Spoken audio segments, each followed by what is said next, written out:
When the elevator stopped between floors, Mason Reed thought the worst part would be being trapped with the CEO, who'd never even learned his name. He was wrong. The worst part was what happened after she finally looked at him, really looked at him, and decided he was worth noticing. Because in the world of Manhattan power games, being invisible kept you safe. Being seen by Serena Vaughn? That changed everything, and not always for the better. If you want to see how a single elevator malfunction rewrote one man's entire existence, stick around until the end. And hey, drop a comment with your city so I can see how far this story travels. Let's get into it. The coffee was already cold by the time Mason Reed stepped into the executive elevator on the 43rd floor. He didn't mind. Cold coffee was just another small indignity in a life built from them. The cup came from the break room 3 floors down, the one with the broken espresso machine that had been scheduled for repair since September. It was now February.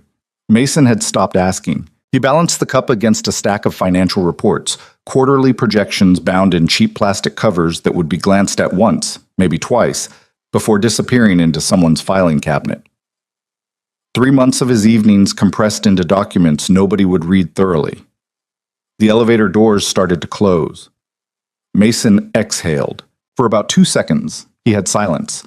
The kind of silence you don't get in a Manhattan high-rise at 8:47 on a Monday morning. The kind that almost feels like peace.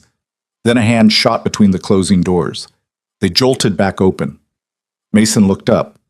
Serena Vaughn stepped inside. He recognized her immediately. Everyone did. You didn't work at Weston and Berger for more than a week without learning her face. 30 years old and already running a company that older men had spent lifetimes trying to control. She wore a charcoal suit that probably cost more than Mason's monthly rent. Her dark hair pulled back in a style that suggested efficiency more than fashion. She didn't look at him, not even a glance.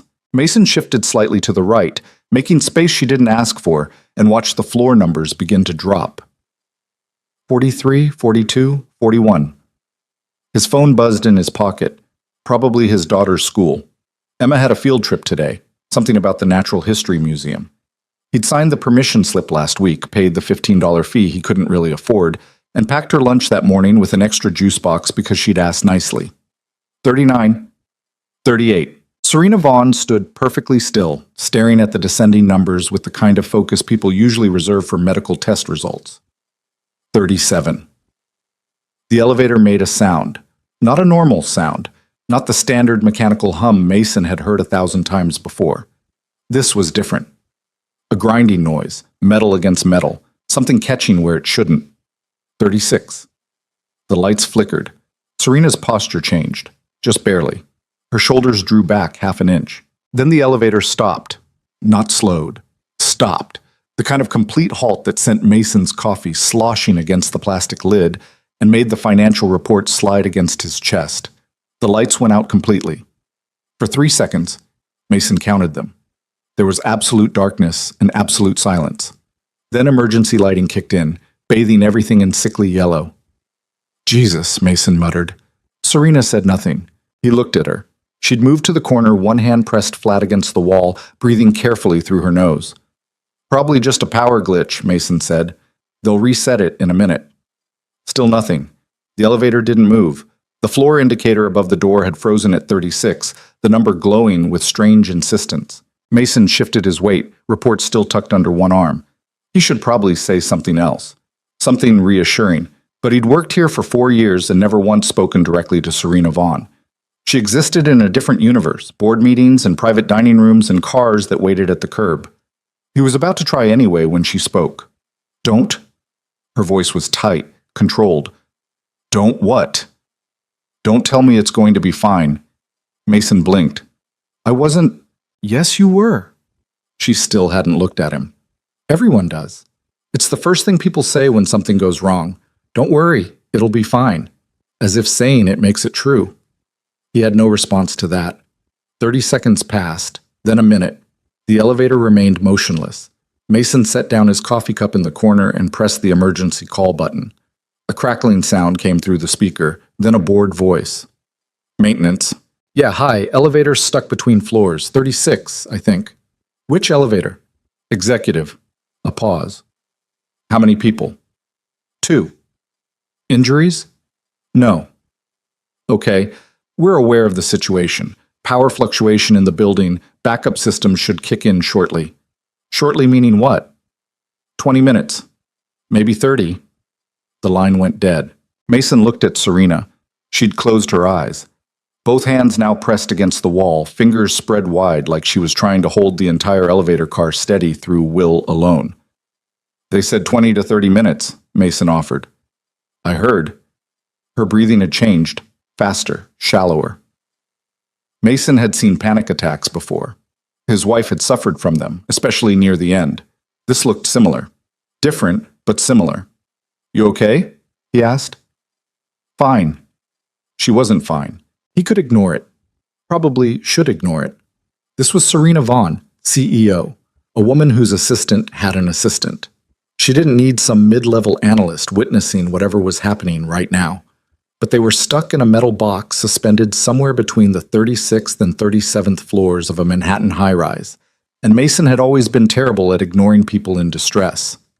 You're claustrophobic, he said quietly. I'm fine. I didn't ask if you were fine. I said you're claustrophobic. She opened her eyes then, looked directly at him for the first time. Her expression was pure ice. Mr. Reed, Mason Reed. Mr. Reed. She pronounced it like a challenge. I appreciate your concern, but I don't require management. Wasn't offering to manage you, just making an observation. Then observe quietly. Fair enough. Mason leaned against the opposite wall, giving her space. The reports had left an indent across his forearm.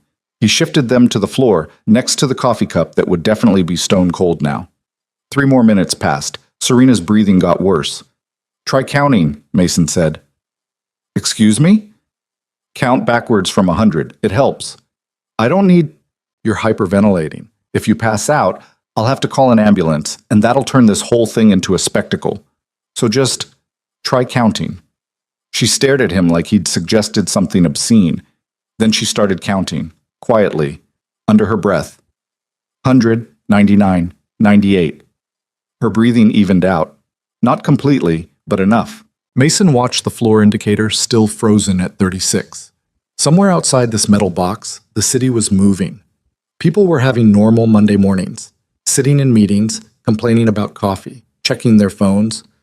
Emma was probably on the bus by now, headed to the museum with her class. She'd been excited about it all week. Something about dinosaurs. She'd made him promise to ask her about it when he picked her up.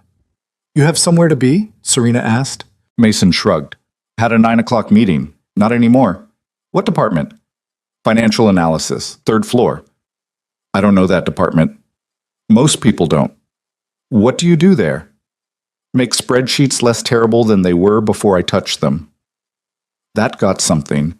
Not quite a smile, but a softening around her eyes. 73, she counted. 72. You want to sit down? Mason asked. There's nowhere to sit. Floor works fine.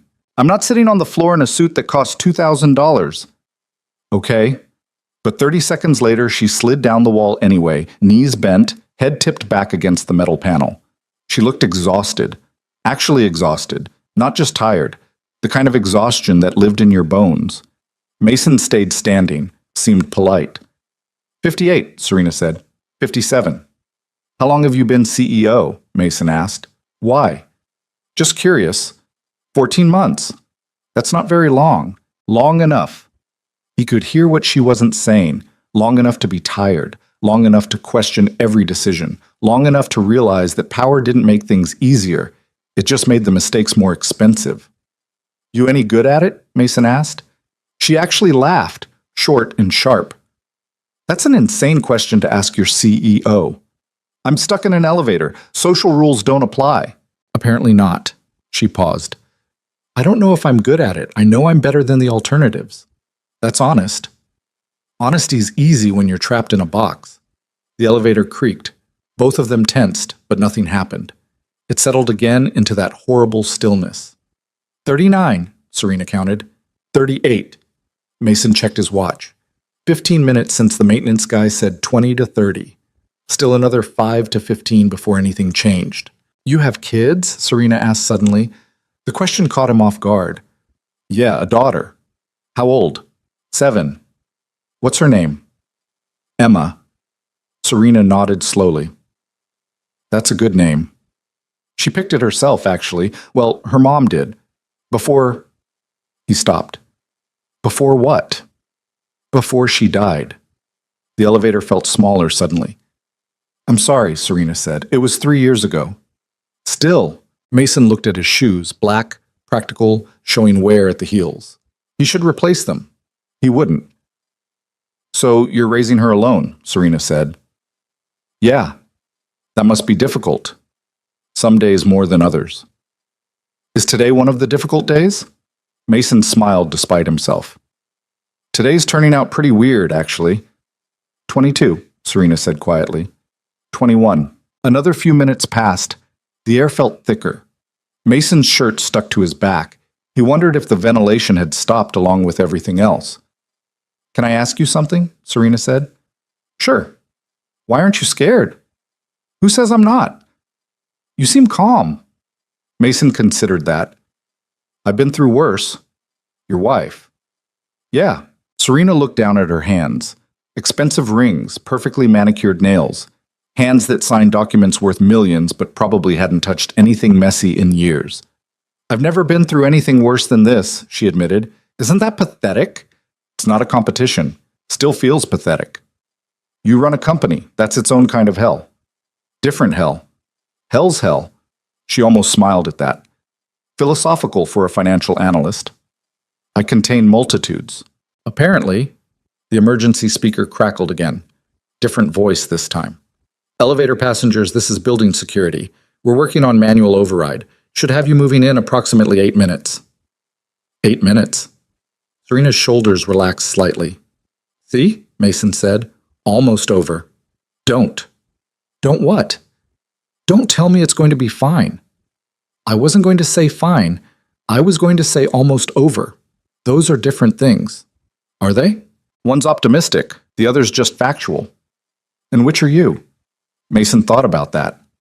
Depends on the day. Serena was quiet for a moment, then, do you like working here? At Weston and Berger? Yes. It pays the bills. That's not an answer. It's the only answer that matters. You don't find it meaningful. I find supporting my daughter meaningful. The job's just how I do that. Serena studied him, really looked at him, like she was seeing something that hadn't been visible before. What? Mason asked. Nothing. Just, most people at this company would kill for a chance to impress me. You don't seem remotely interested. Would it change anything? What do you mean? If I tried to impress you right now, would it actually change anything about my job, my salary, my life? Serena's expression shifted. Something almost sad crossed her face. Probably not. Then why bother? That's incredibly cynical. That's incredibly realistic. The elevator lurched. Both of them jumped. Serena grabbed the railing. Mason braced against the wall. The lights flickered, saying, regular lights this time, not emergency, and the floor indicator blinked. 36 became 37, then 35. Then the car started moving, slowly, tentatively, but moving. Oh, thank God, Serena breathed. She stood quickly, smoothing her suit, rebuilding the mask. Mason watched it happen in real time. The CEO reassembling herself from the scared woman who'd been counting backwards on the floor. 29, 28, 27. The numbers dropped steadily now. Neither of them spoke. When the elevator finally reached the lobby, the doors opened to reveal a small crowd. Building security, maintenance workers, a couple of executives Mason vaguely recognized. Ms. Vaughn, are you all right? Someone asked. Fine, she said crisply. Thank you. She stepped out without looking back. Mason gathered his reports and his cold coffee and followed at a distance. The crowd parted for her automatically. By the time he made it through, she was already halfway across the lobby, heels clicking against marble, phone pressed to her ear. Someone from maintenance asked if he needed medical attention. Mason said no. They handed him an incident report to fill out. He took it and walked toward the elevator banks, the regular ones this time. He glanced back once. Serena Vaughn had disappeared into the morning chaos of Manhattan, swallowed by a city that never stopped moving. Mason crumpled the incident report and threw it in the trash. He had a 9 o'clock meeting to miss and a daughter to pick up in 8 hours. The elevator ride that morning became just another Monday morning story. Weird, uncomfortable, quickly forgotten. Or it should have been. Oasag. The rest of Monday proceeded exactly as Mondays should, tediously. Mason sat through the 9 o'clock meeting he'd been late for, enduring passive-aggressive comments from Derek Chen, his supervisor, who had the charisma of a damp towel and the management style to match. Nice of you to join us, Reed. Elevator malfunction. Sure. Mason didn't elaborate. The team spent 45 minutes discussing third-quarter projections that could have been handled in an email. Standard corporate inefficiency. Lunch was a protein bar eaten at his desk while processing expense reports. Someone in sales had tried expensing bottle service at a club. Mason rejected it. They'd appeal. He'd reject it again. The circle of life. At 3:15, his phone buzzed. Emma's school. Mr. Reed, this is Principal Hoffman. His stomach tightened. Is Emma okay? She's fine. Small incident on the field trip. Nothing serious, but we need you to pick her up. What kind of incident? Another student pushed her. Emma pushed back. Both girls are fine, but school policy requires, I'll be there in 20 minutes. Mason grabbed his jacket and headed for the elevator. The regular one. He took the stairs. Mulchit. Emma sat in the principal's office looking mutinous. She had her mother's eyes, green, sharp, missing nothing. Her school uniform was rumpled, one knee visibly scraped through torn tights. Hey, Bug, Mason said quietly. I didn't start it. Let's talk in the car. Principal Hoffman, a woman who seemed professionally exhausted by children, explained that Emma and another girl had argued over something at the museum. Pushing ensued. No serious harm, but both children were being sent home early. Emma's normally very well behaved, Hoffman added, which felt like an accusation disguised as a compliment. Mason signed the necessary paperwork and guided Emma out. They didn't speak until they were in the car, pulling into traffic that moved like congealed blood. You want to tell me what happened? Mason asked. Emma stared out the window. Sophia said my lunch looked poor. Mason's hands tightened on the wheel. Your lunch? She said poor people eat sandwiches with no meat, just peanut butter. His jaw clenched. Emma's lunch that morning. Peanut butter on wheat bread, apple slices, the extra juice box. He'd checked the fridge for deli meat, found none, made a mental note to grocery shop, then forgotten because that's what happened when you were running on 5 hours of sleep. What did you say? Mason asked. I said, at least I make my own lunch instead of having a nanny do it. Despite everything, Mason felt a flicker of pride. And then? She pushed me, called me trailer trash. Emma? So I pushed her back. Bug, you can't. She started it. Mason pulled into a gas station parking lot and turned off the engine. Emma's eyes were wet but furious. She wouldn't cry. She never did anymore. I know she started it, Mason said quietly, and I'm not mad at you for defending yourself. But pushing her back just gave them a reason to punish you too. That's not fair. No, it's not. Emma wiped her eyes angrily. I hate that school. Mason pulled her into a hug. She resisted for half a second, then collapsed against him. I know, he whispered. I'm sorry. They stayed like that for a while. Traffic hummed past. Somewhere a car horn blared. Emma's breathing eventually steadied. Can we get ice cream? She asked, voice muffled against his shoulder. Yeah, we can get ice cream, he sank. They ended up at a diner instead because ice cream before dinner would make him a bad parent, and he was already failing at enough things today. Emma ordered chicken fingers. Mason got coffee he didn't need and barely touched. Daddy? Yeah? Are we poor? Mason's chest tightened. Why are you asking?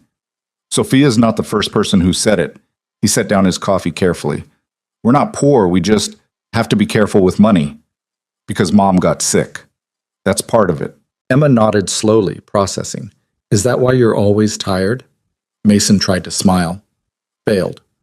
I'm not always tired. Yes, you are. She was right. He was. He'd been tired for 3 years straight. Tired from work that drained him without fulfilling him. Tired from single parenthood. Tired from medical bills that somehow kept appearing despite his wife being dead. Tired from being invisible. I'm okay, Bug, he lied. Don't worry about me. Emma didn't look convinced, but she let it go. She was good at that. Too good. 7 years old and already learning to carry weight she shouldn't have to. They finished dinner in companionable silence. Mason paid with a card that would definitely trigger a low balance alert later. Driving home, Emma fell asleep in the back seat. Mason carried her up 3 flights of stairs to their apartment. Small, clean, exactly the kind of place people live when they're treading water instead of swimming. He put her to bed still in her school uniform because waking her up seemed cruel. Then he sat at the kitchen table with his laptop and the same financial reports from that morning and tried to focus. He couldn't.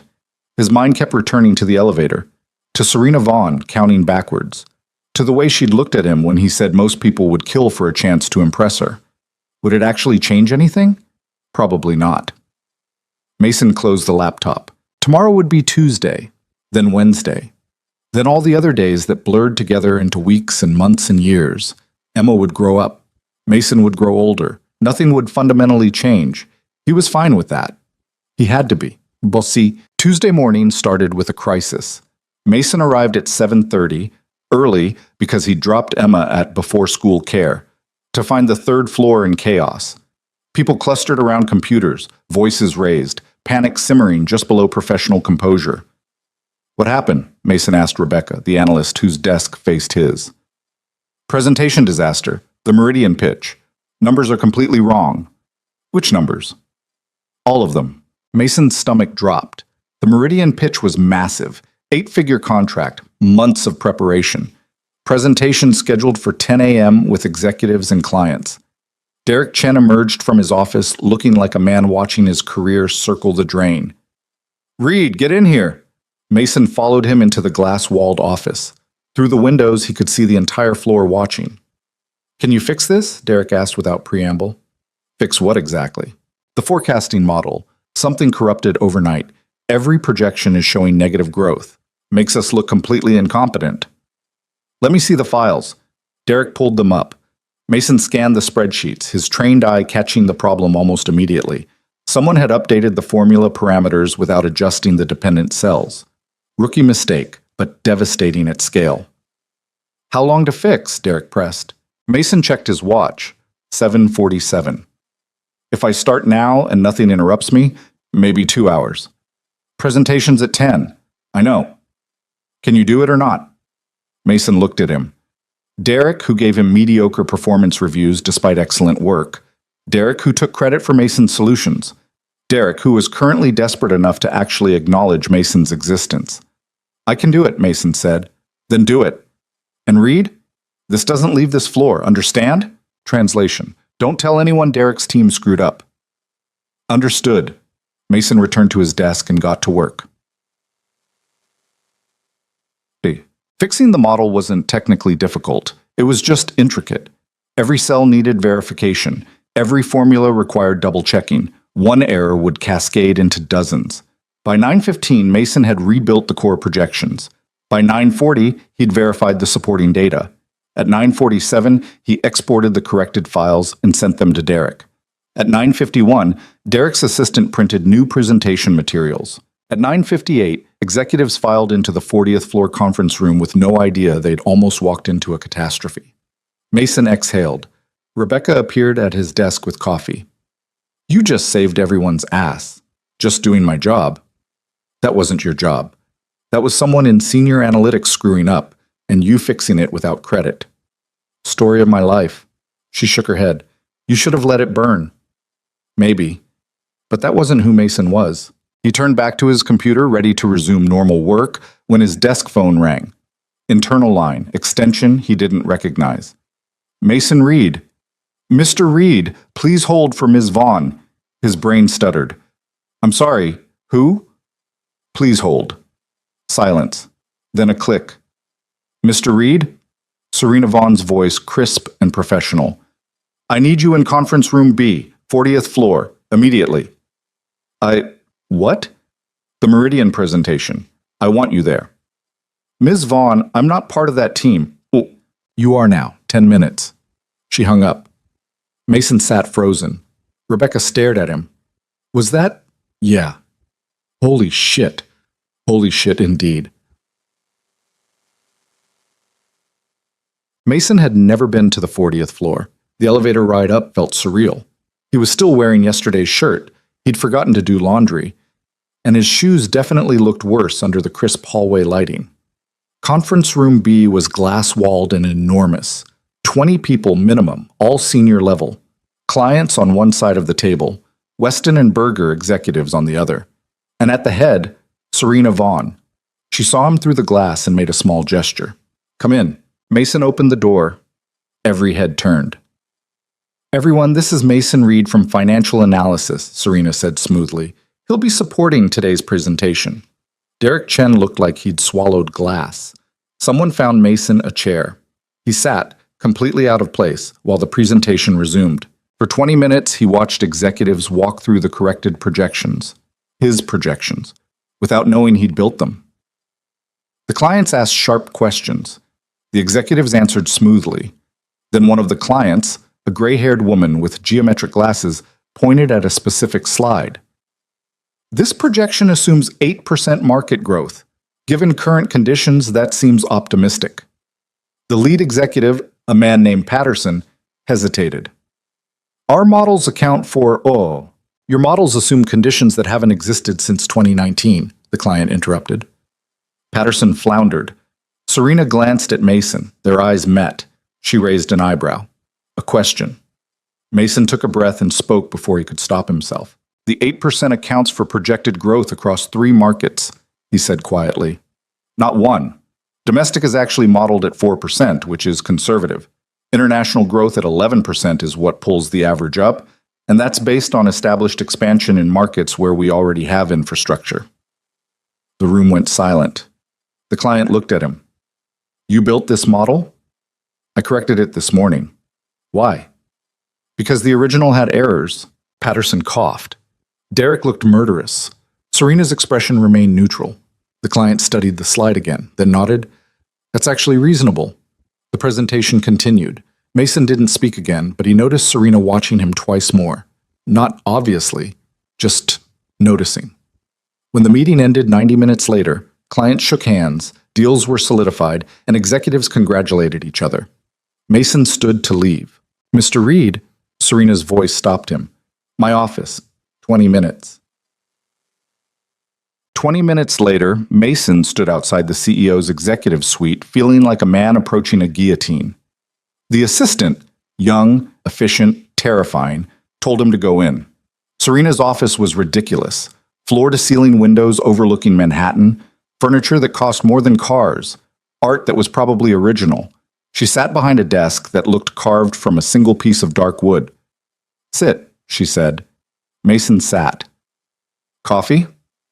"I'm fine." Serena poured herself a cup from a French press that definitely wasn't from the third-floor break room. "You impressed me this morning. I just answered a question. You saved a major contract that almost failed because someone on Derek Chen's team couldn't build a functional forecasting model." Mason said nothing. "You also fixed that model in under 2 hours without being asked. How did you know about that?" "I know everything that happens in this building." Somehow Mason believed her. Serena sipped her coffee. "How long have you worked here?" 4 years. "And in that time, how many major problems have you quietly fixed?" "I don't keep count." "I do. I pulled your file. You've contributed to 18 high-level projects, received credit for exactly none of them." Mason shifted uncomfortably. "I'm not looking for recognition." "Why not?" "Because it doesn't change anything." "You said that yesterday, in the elevator." Serena set down her cup. "But what if it could?" "What if what could?" "Recognition, credit, opportunity." Mason looked at her carefully. "What are you offering?" "I don't know yet, but I'm tired of watching talented people get buried under incompetent management." She leaned back. "Derek Chen is a mediocre analyst who became a mediocre manager through tenure, not skill. You're twice the analyst he is. Why are you still working under him?" "Because that's how corporate hierarchies work." "Not if I change them." "Why would you?" "Because yesterday you were kind to me when you didn't have to be. And today you demonstrated intelligence this company has been wasting." She paused. "I'm going to start pulling you into projects personally. High-level work. The kind that actually matters." Mason's pulse quickened. "Ms. Vaughn, this makes you uncomfortable." "It makes me suspicious." "Of what?" Powerful people don't help people like me without wanting something. Serena smiled slightly. I want you to stop being invisible. That's all. Why? Because I spent 5 years being invisible before someone gave me a chance, and I remember exactly how it felt. They looked at each other. Mason thought about Emma, about medical bills, about the future. Okay, he said quietly. Okay? I'll take the opportunity, but I won't be anyone's pity project. You won't be. I don't do pity. Serena stood, extending her hand. I do results. Mason shook it. Her grip was firm. When he left her office 10 minutes later, his hands were shaking, because everything had just changed, and he had no idea if that was good or terrifying, probably both. The whispers started before Mason even made it back to the 3rd floor. He could feel them.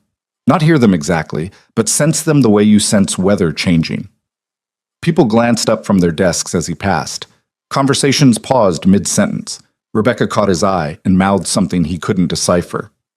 Derek's office door was closed. The blinds were drawn. Mason sat down at his desk and opened his email. 43 new messages since he'd left for the 40th floor. Most were routine. 3 were marked urgent. None of them mattered compared to what had just happened. His phone buzzed. Text from Rebecca. Everyone knows you were in the CEO's office. What happened? Mason typed back, nothing. Bullshit. He didn't respond. Instead, he pulled up the next quarterly report that needed review and tried to pretend his entire professional life hadn't just tilted sideways. It lasted about 12 minutes. Derek's door opened. He stood there, tie loosened, face red. Read now. Mason saved his work and walked into the office. Derek shut the door hard enough to rattle the glass. You want to explain what the hell that was? Derek didn't sit. Neither did Mason. What was?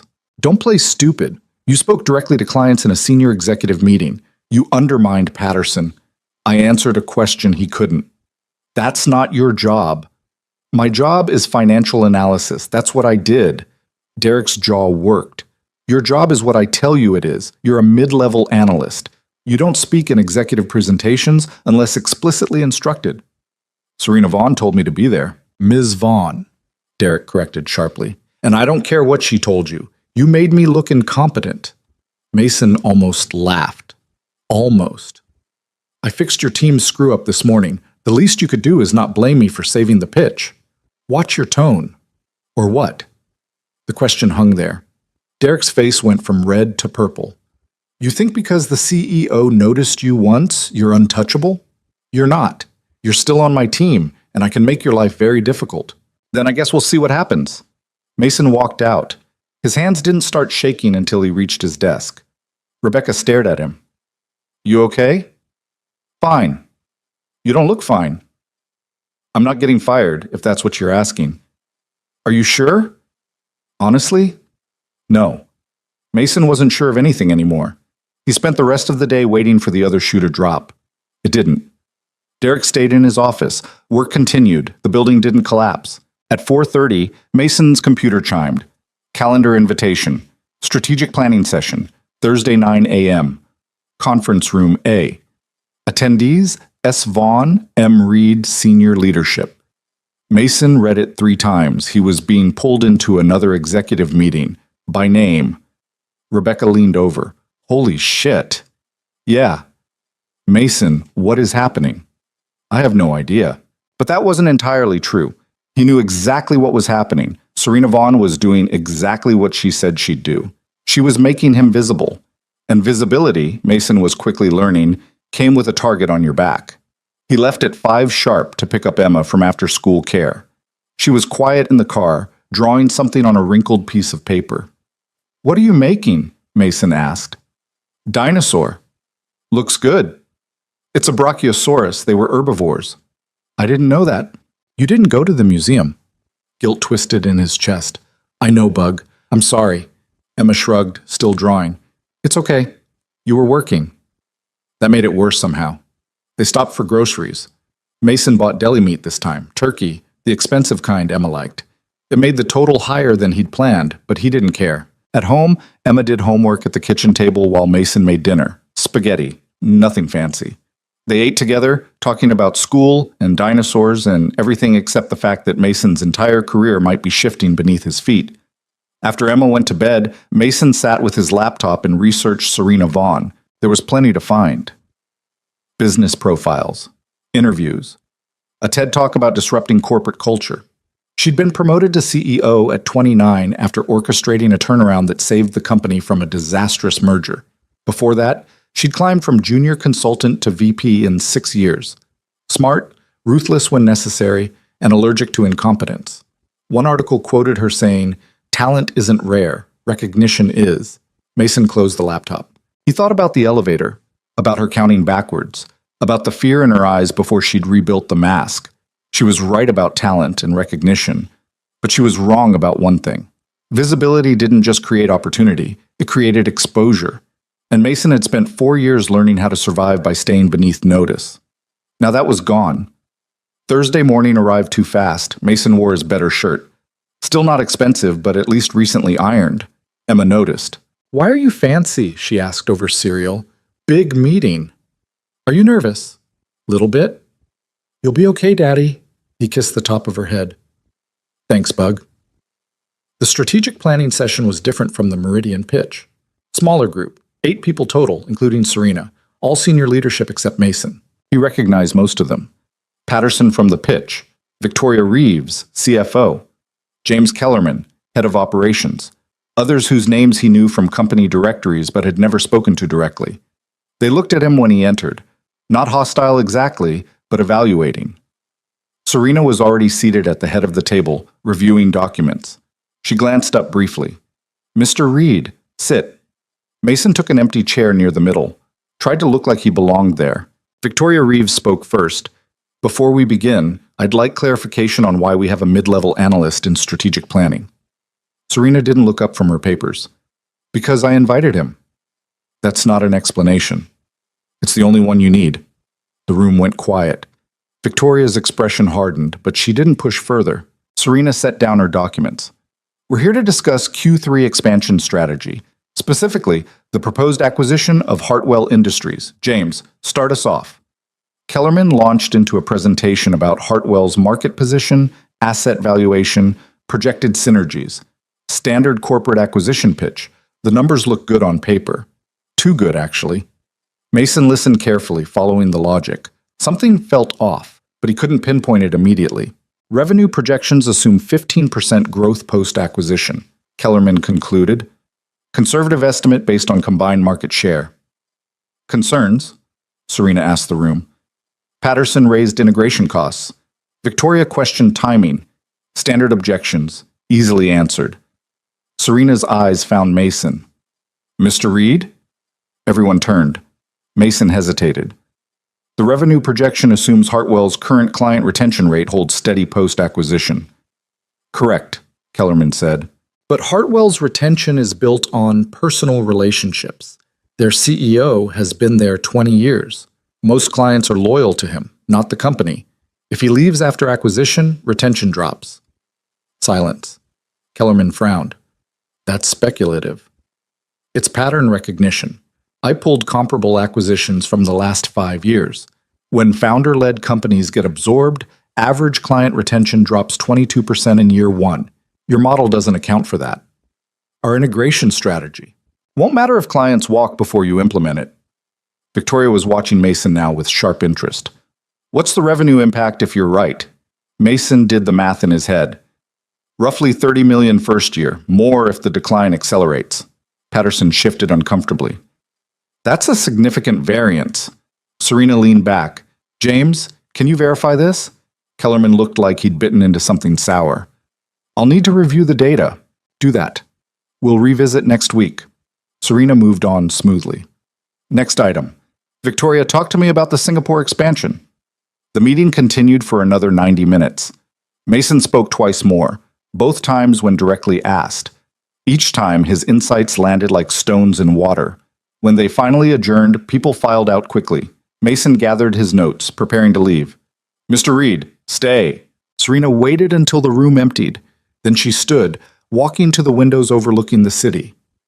"You just cost James Kellerman his acquisition," she said. "I didn't mean to—" I know. You were answering honestly. She turned to face him. That's going to make you enemies. I'm starting to realize that. Good. Means you're paying attention. She crossed her arms. How much research did you do on Hartwell before this meeting? None. I recognize the pattern from past data. You just remember that? I remember numbers. Serena studied him. You're wasted in financial analysis. It's a good job. It's a safe job. There's a difference. Mason didn't argue. She was right. I'm moving you, Serena said abruptly. What? Effective immediately. You're reassigned to strategic operations. You'll report directly to Victoria Reeves. Mason's stomach dropped. Ms. Vaughn, I appreciate the opportunity, but what? That's a massive jump. I don't have the experience. You have the intelligence. Experience you'll gain. She walked closer. Unless you're actually afraid of the work. I'm afraid of failing. Everyone is. Difference is whether you let that stop you. Mason thought about Emma, about bills and stability and the safe predictability of his current position. Then he thought about being invisible for the rest of his career. Okay, he said quietly. Okay? I'll do it. Serena smiled slightly. Good. Victoria will expect you Monday morning, 9th floor. Mason nodded, mind racing. One more thing, Serena added. This weekend, Saturday evening, I'm hosting a small dinner, client relations mostly, informal but important. I want you there. A dinner? You'll need to network, meet people. Saturday at 7. I'll have my assistant send details. I'm not sure I can get childcare. Bring her. Mason blinked. Bring who? Your daughter, Emma. Serena's expression softened slightly. My event coordinator can arrange activities for children. She won't be bored. Ms. Vaughn, that's not necessary. I know it's not necessary. I'm offering anyway. She walked back to the table, gathering her materials. 7 o'clock. Don't be late. She left before Mason could respond. He stood alone in the empty conference room, trying to process what had just happened. New position. Direct report to the CFO. Dinner with the CEO on Saturday. 3 days ago, he'd been trapped in an elevator drinking cold coffee. Now his entire life was changing at a pace that felt almost violent. Mason pulled out his phone and texted Rebecca. I think I'm in over my head. She responded immediately. What happened? Tell you Monday. I'm switching departments. What? Mason put the phone away and took the elevator down to the 3rd floor. He needed to pack his desk before people started asking questions he didn't know how to answer. Derek was waiting. He stood by Mason's desk, arms crossed, face carved from stone. You're leaving my team. It wasn't a question. Yes, Mason said. Strategic operations. Yes. You went over my head. I didn't ask for this. Derek's laugh was bitter. You expect me to believe that? You've been angling for this since the elevator. The elevator was an accident. Nothing about you is an accident anymore, Reed. You played this perfectly. Got the CEO's attention, made me look incompetent, positioned yourself for promotion. Derek stepped closer. But here's what you don't understand. Up there, 9th floor, that's a different game. They'll eat you alive. Thanks for the vote of confidence. I'm serious. You're smart. I'll give you that. But intelligence doesn't mean survival. You're about to enter a world where everyone is smart, where connections matter more than competence, where one mistake ends your career. Derek's voice dropped. And Serena Vaughn won't protect you forever. Eventually, you'll be on your own. Mason met his eyes. Then I guess I better learn fast. He moved past Derek and started clearing his desk. Personal items fit in one cardboard box. 4 years compressed into printer paper, a coffee mug Emma had decorated, a framed photo of his wife he rarely looked at anymore. Rebecca appeared with coffee. So it's real. It's real. 9th floor, that's insane. Yeah. You scared? Terrified. She handed him the coffee. For what it's worth, I think you'll be great. Derek thinks I'll crash and burn. Derek's bitter because he's been here 12 years and never made it past supervisor. Rebecca smiled. Don't let him get in your head. Mason packed the last of his things. People watched from their desks. Some looked jealous. Others looked relieved, like they'd witnessed someone escape a sinking ship. He carried the box to the elevator, rode it to the lobby, and walked out into cold November air. His phone buzzed. Email from Serena's assistant with dinner details. Saturday, 7 p.m. address in the Upper East Side that made Mason's rent look like a rounding error. Dress code, business casual. Mason looked down at his worn coat and scuffed shoes. He was going to need clothes he couldn't afford. That evening, after Emma was asleep, Mason went through his closet. 2 suits, both old, shirts that were acceptable but not impressive, 1 tie without stains. He pulled up his bank account on his phone. The number made him wince. New clothes weren't in the budget, not even close. But showing up to a CEO's dinner party looking like exactly what he was, a broke single dad pretending to belong, that would be worse. Mason closed the banking app and opened another one. The credit card he'd sworn he wouldn't use except for emergencies. This qualified. Saturday afternoon, he took Emma shopping. Not for him, for her. "Why do I need a fancy dress?" Emma asked, confused. "We're going to a party." "What kind of party?" "Work thing, but there will be other kids." Emma's eyes narrowed. "Will they be mean kids?" Mason's chest tightened. "I don't think so." "You don't know?" "No, Bug, I don't know." She considered this seriously, then nodded. "Okay, but if they're mean, we leave." "Deal." They found a dress Emma liked. Navy blue, simple, comfortable enough she wouldn't complain. Mason bought it without looking at the price tag. Then he bought himself a shirt and pants that didn't scream clearance rack. The credit card whimpered but survived. Saturday evening arrived with cold rain and Mason's anxiety. He dressed carefully. Emma wore her new dress and the determination of someone prepared for battle. "Remember," Mason said while adjusting his collar, "be polite. Don't touch things that aren't yours. If you're uncomfortable, find me." "I know, Daddy." "I'm serious." "I know." The address led them to a building that had a doorman, an actual doorman who opened the car door when their Uber pulled up. Mason gave his name. The doorman checked a list and gestured toward the elevator. They rode to the penthouse in silence. The doors opened directly into an apartment that barely qualified as an apartment. It was more like a museum with furniture, floor-to-ceiling windows, art that was definitely original, people in clothes that cost more than cars. Emma's hand found Mason's. A woman in an elegant black dress approached. "Mr. Reed." "Yes."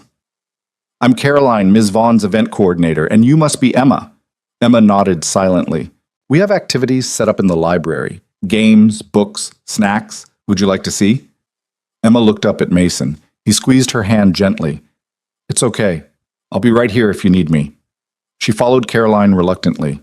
Mason stood alone in the entrance, immediately regretting every decision that led him here. "You came." He turned.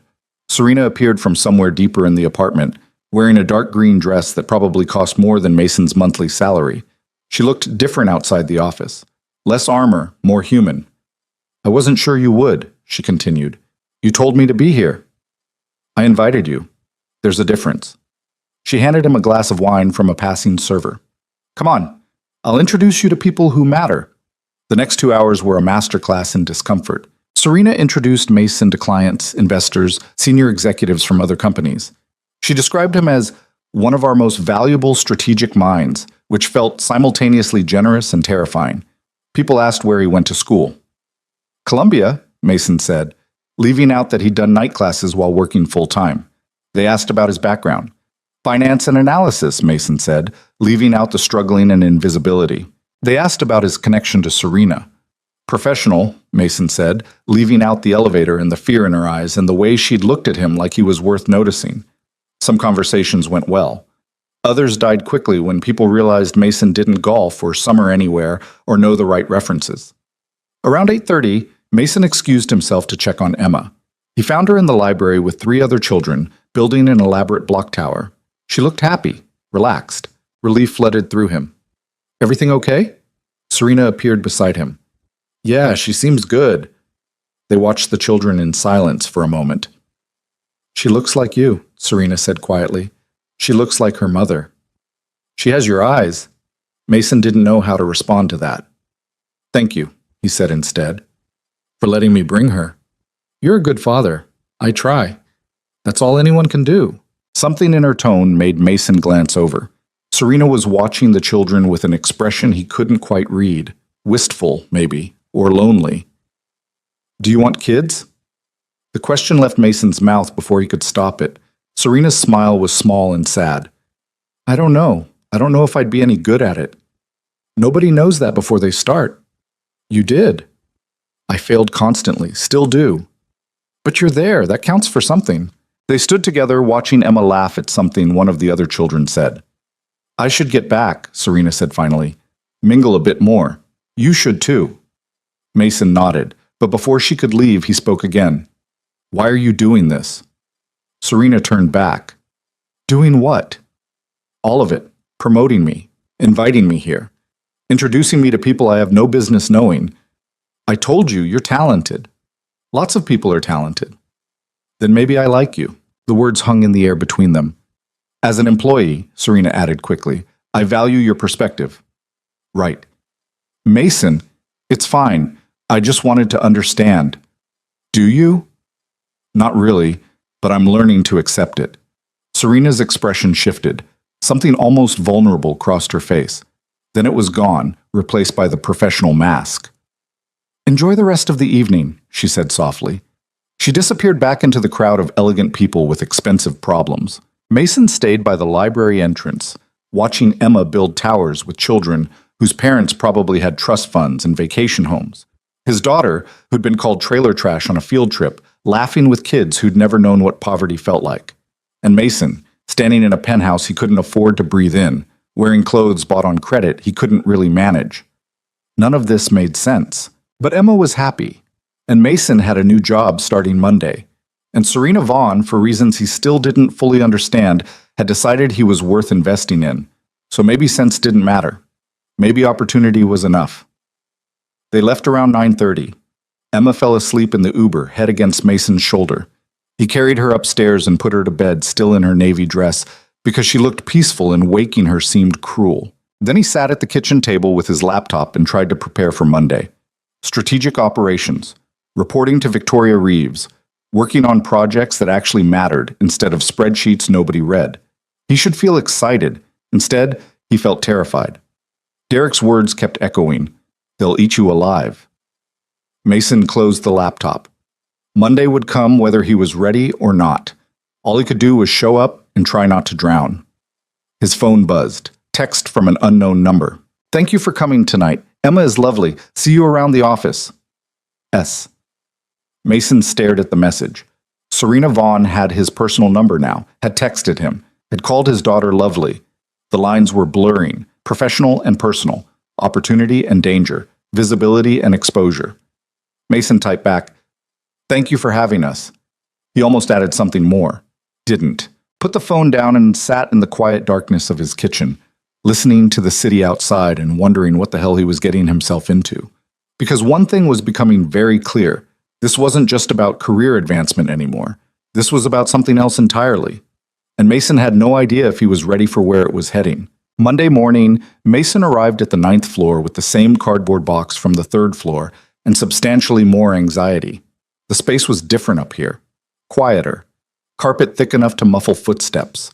Offices with actual doors instead of cubicles. People who looked up from their computers with polite disinterest rather than curiosity. Victoria Reeves' assistant directed him to a corner office that was somehow both his and deeply intimidating. Windows overlooking the city. Desk made of actual wood. Chair that didn't squeak. Mason set down his box and stood there feeling like an imposter in someone else's life. Don't get comfortable. He turned. Victoria stood in the doorway, coffee in hand, expression unreadable. She was mid-50s, sharp-featured, wearing a suit that suggested she'd been awake since 5 and already accomplished more than most people did in a week. Ma'am? We have a meeting in 10 minutes. Financial review for the Jakarta expansion. You'll need these.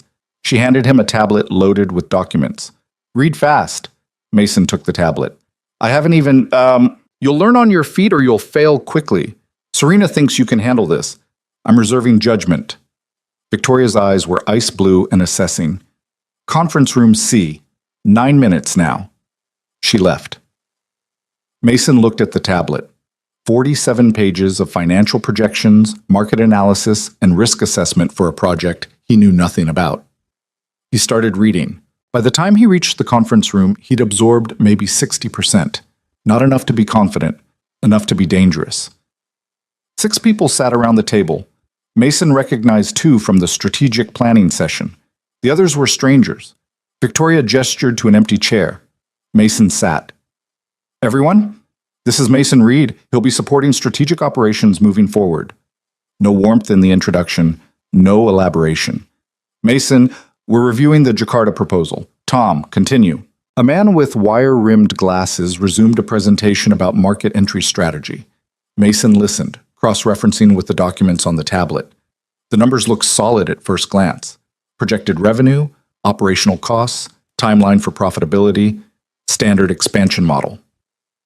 But something nagged at him.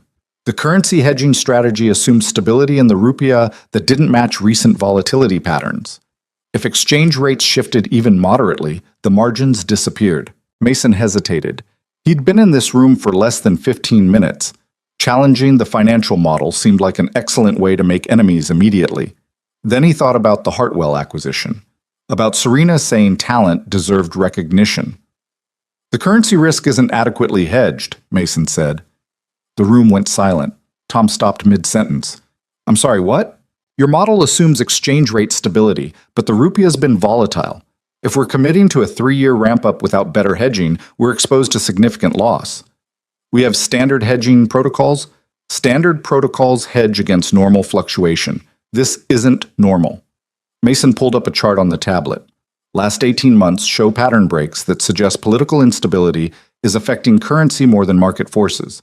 Standard hedging won't cover that. Tom's face reddened. That's a pretty bold claim from someone who wasn't part of the planning process. It's not a claim. It's observable data. Victoria leaned forward. What would you recommend? Either restructure the hedge with wider bands and higher premiums, or delay entry until political situation stabilizes. Otherwise, we're gambling with too much capital. Delay costs us market position, someone else said. Losing 30 million costs us more. Tom looked ready to argue further, but Victoria cut him off. We'll table this. I want independent risk analysis by end of week. Tom, coordinate with Mason on the currency data. Next item. The meeting continued. Mason didn't speak again, but he felt everyone's eyes on him. When they finally adjourned 90 minutes later, Tom cornered him in the hallway. You just cost me a month of work, Tom said quietly. I identified a risk. You made me look incompetent in front of Victoria. That wasn't my intention. Doesn't matter. Intention doesn't count up here. Results do. And you just delivered results that hurt me. Tom stepped closer. I don't know what your relationship with Serena Vaughn is, but Victoria doesn't play favorites. You won't last 3 months. He walked away before Mason could respond. Mason stood alone in the 9th floor hallway, box still unpacked in his new office, wondering if Derek had been right about everything. The rest of the week proved Tom's assessment wasn't entirely wrong. Mason attended 7 meetings. In 5 of them, he identified problems other people had missed. In 2, his solutions directly contradicted senior analysts who'd spent months on their projects. People started avoiding him in the hallways. Thursday afternoon, Victoria called him into her office. Sit, she said without looking up from her computer. Mason sat. Victoria finished typing, then turned her attention fully to him. You've been here 4 days.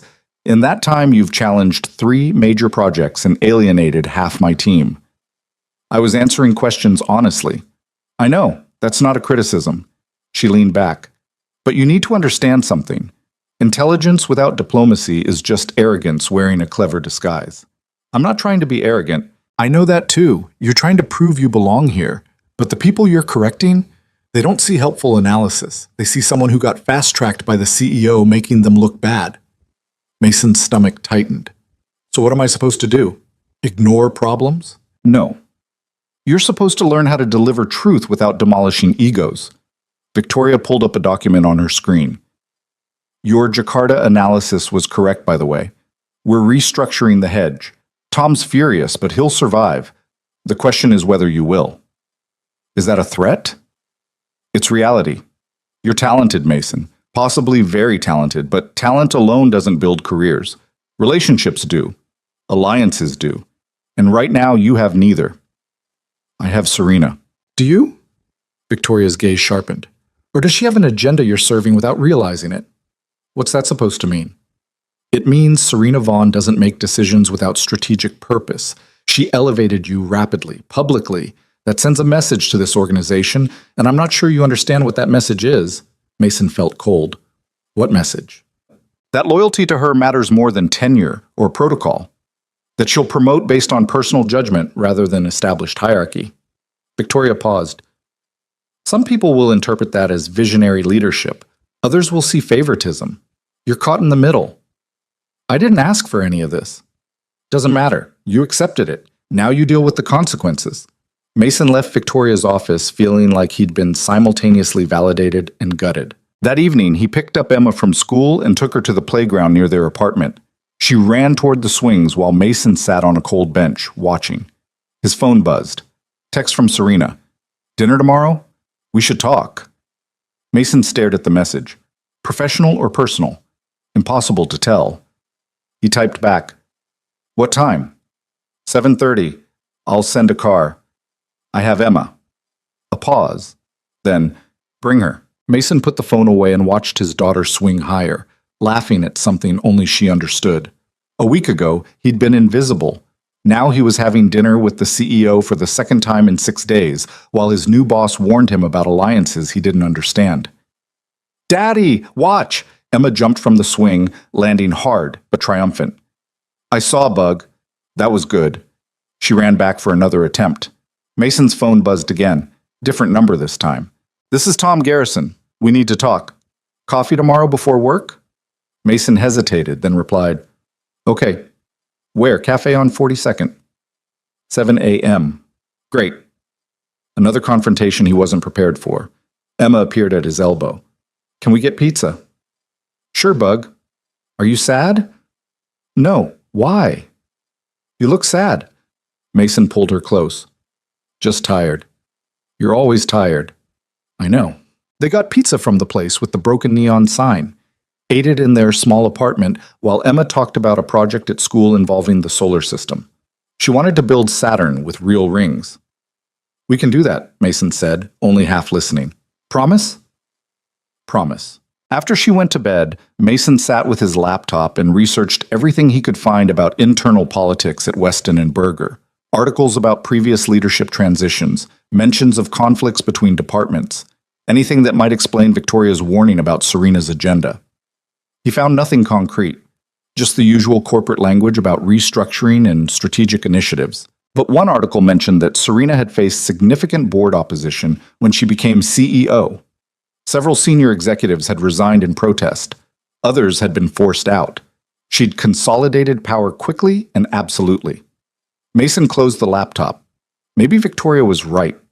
Maybe he was serving an agenda he didn't understand. But what choice did he have? Go back to the third floor? Derek wouldn't take him back. And even if he could reverse everything, did he really want to? The answer scared him. No. He didn't want to go back to being invisible, even if visibility meant drowning. Friday morning, Mason met Tom at the cafe. It was one of those aggressively hip places where coffee cost $7 and came with foam art. Tom was already seated, looking tired. Thanks for coming. You said we needed to talk. Yeah. Tom stirred his coffee. Look, I was pissed earlier this week. You embarrassed me, but I had time to think, and I wanted to apologize. Mason hadn't expected that. Okay. Your analysis was right. Mine was sloppy. I got focused on making the deal work instead of checking if it should work. Tom met his eyes. That's dangerous thinking. You probably saved us from a significant loss. I was just doing the job.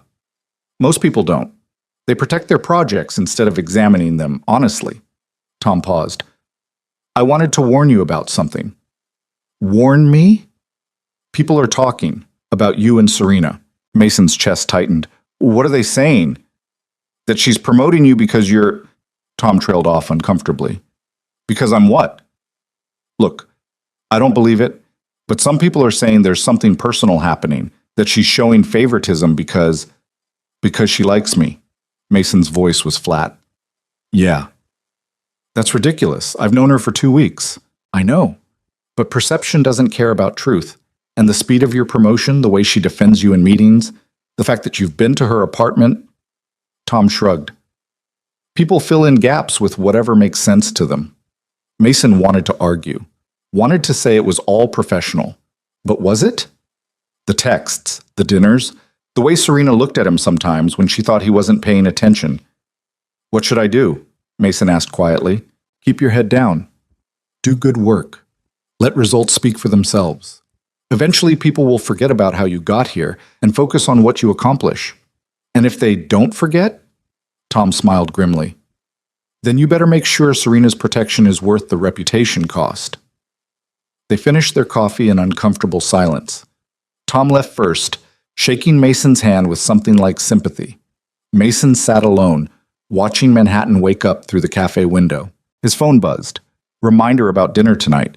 He should cancel. Should create distance. Should prove to everyone, including himself, that this was purely professional. He didn't cancel.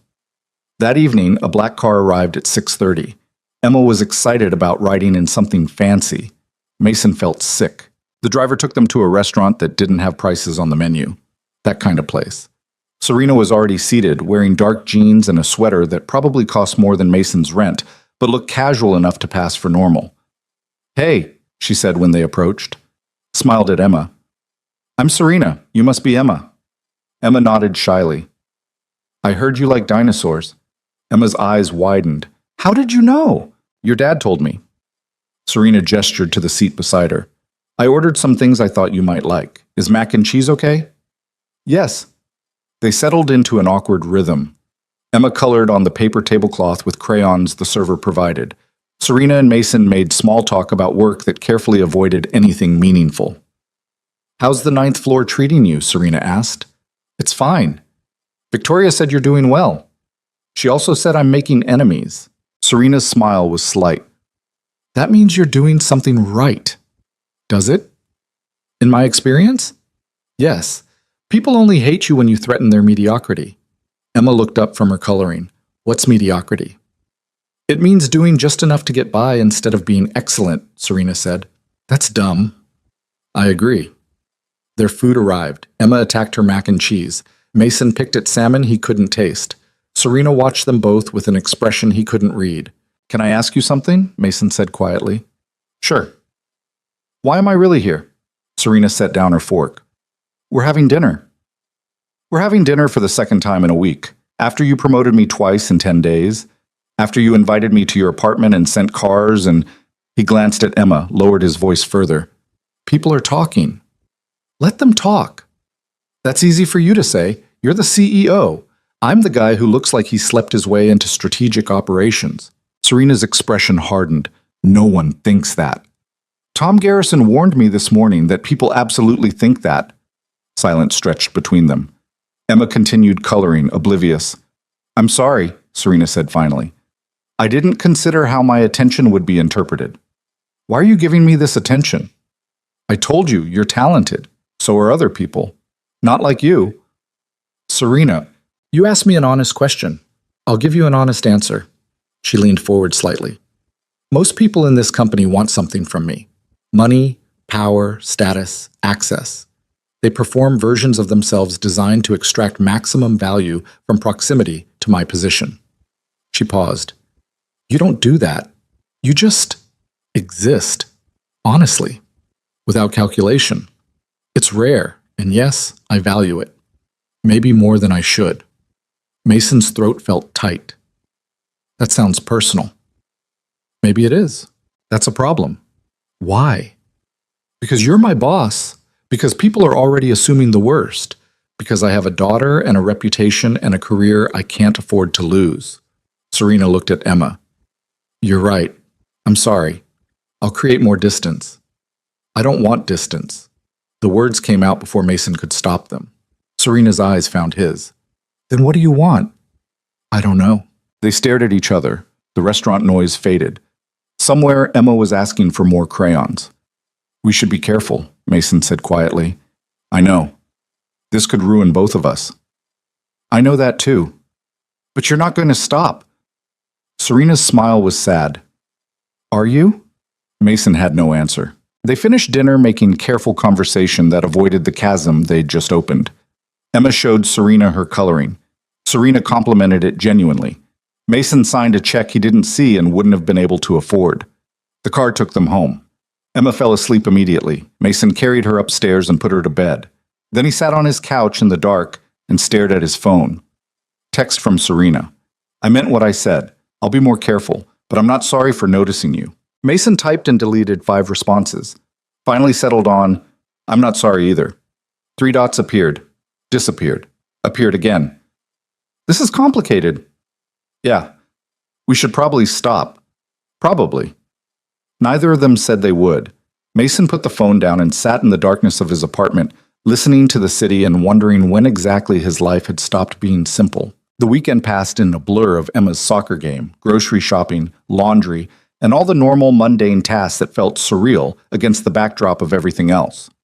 Monday arrived with another week of meetings, another round of Mason identifying problems other people preferred to ignore, another accumulation of resentful looks from colleagues who viewed him as Serena's pet project. The rumors got worse. Mason heard them secondhand through Rebecca, who texted him updates from the 3rd floor, where people still talked. They're saying you're sleeping with her. I'm not. I know that. They don't care. Wednesday afternoon, Mason was reviewing contracts when his office door opened without warning. James Kellerman stood there, head of operations, the man whose Hartwell acquisition Mason had derailed. We need to talk, Kellerman said. Okay. Kellerman closed the door, sat without being invited. You're making a mistake. Which one? Getting involved with Serena Vaughn. Mason's jaw tightened. I'm not involved with her. Then you're the only person in this building who believes that. Kellerman leaned back. Look, I don't care about your personal life, but I do care about this company, and what's happening right now is damaging. What's happening is I'm doing my job. What's happening is the CEO is showing obvious favoritism to someone she has a personal interest in. That creates problems, morale problems, legal problems, board problems. There's nothing inappropriate happening. Doesn't matter. Appearance is everything. And right now it appears that Serena is using her position to advance someone she's personally involved with. Kellerman's eyes were hard. The board is already asking questions. Mason felt cold. What kind of questions? About her judgment. About whether she's fit to lead if she can't maintain professional boundaries. About whether you're a liability they need to address. By address, you mean fire. Both of you, potentially. The room felt smaller.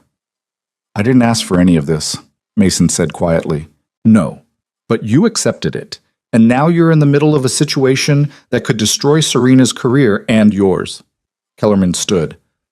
My advice: create distance, publicly. Make it clear there's nothing personal. Save both of your careers before it's too late. He left without waiting for a response.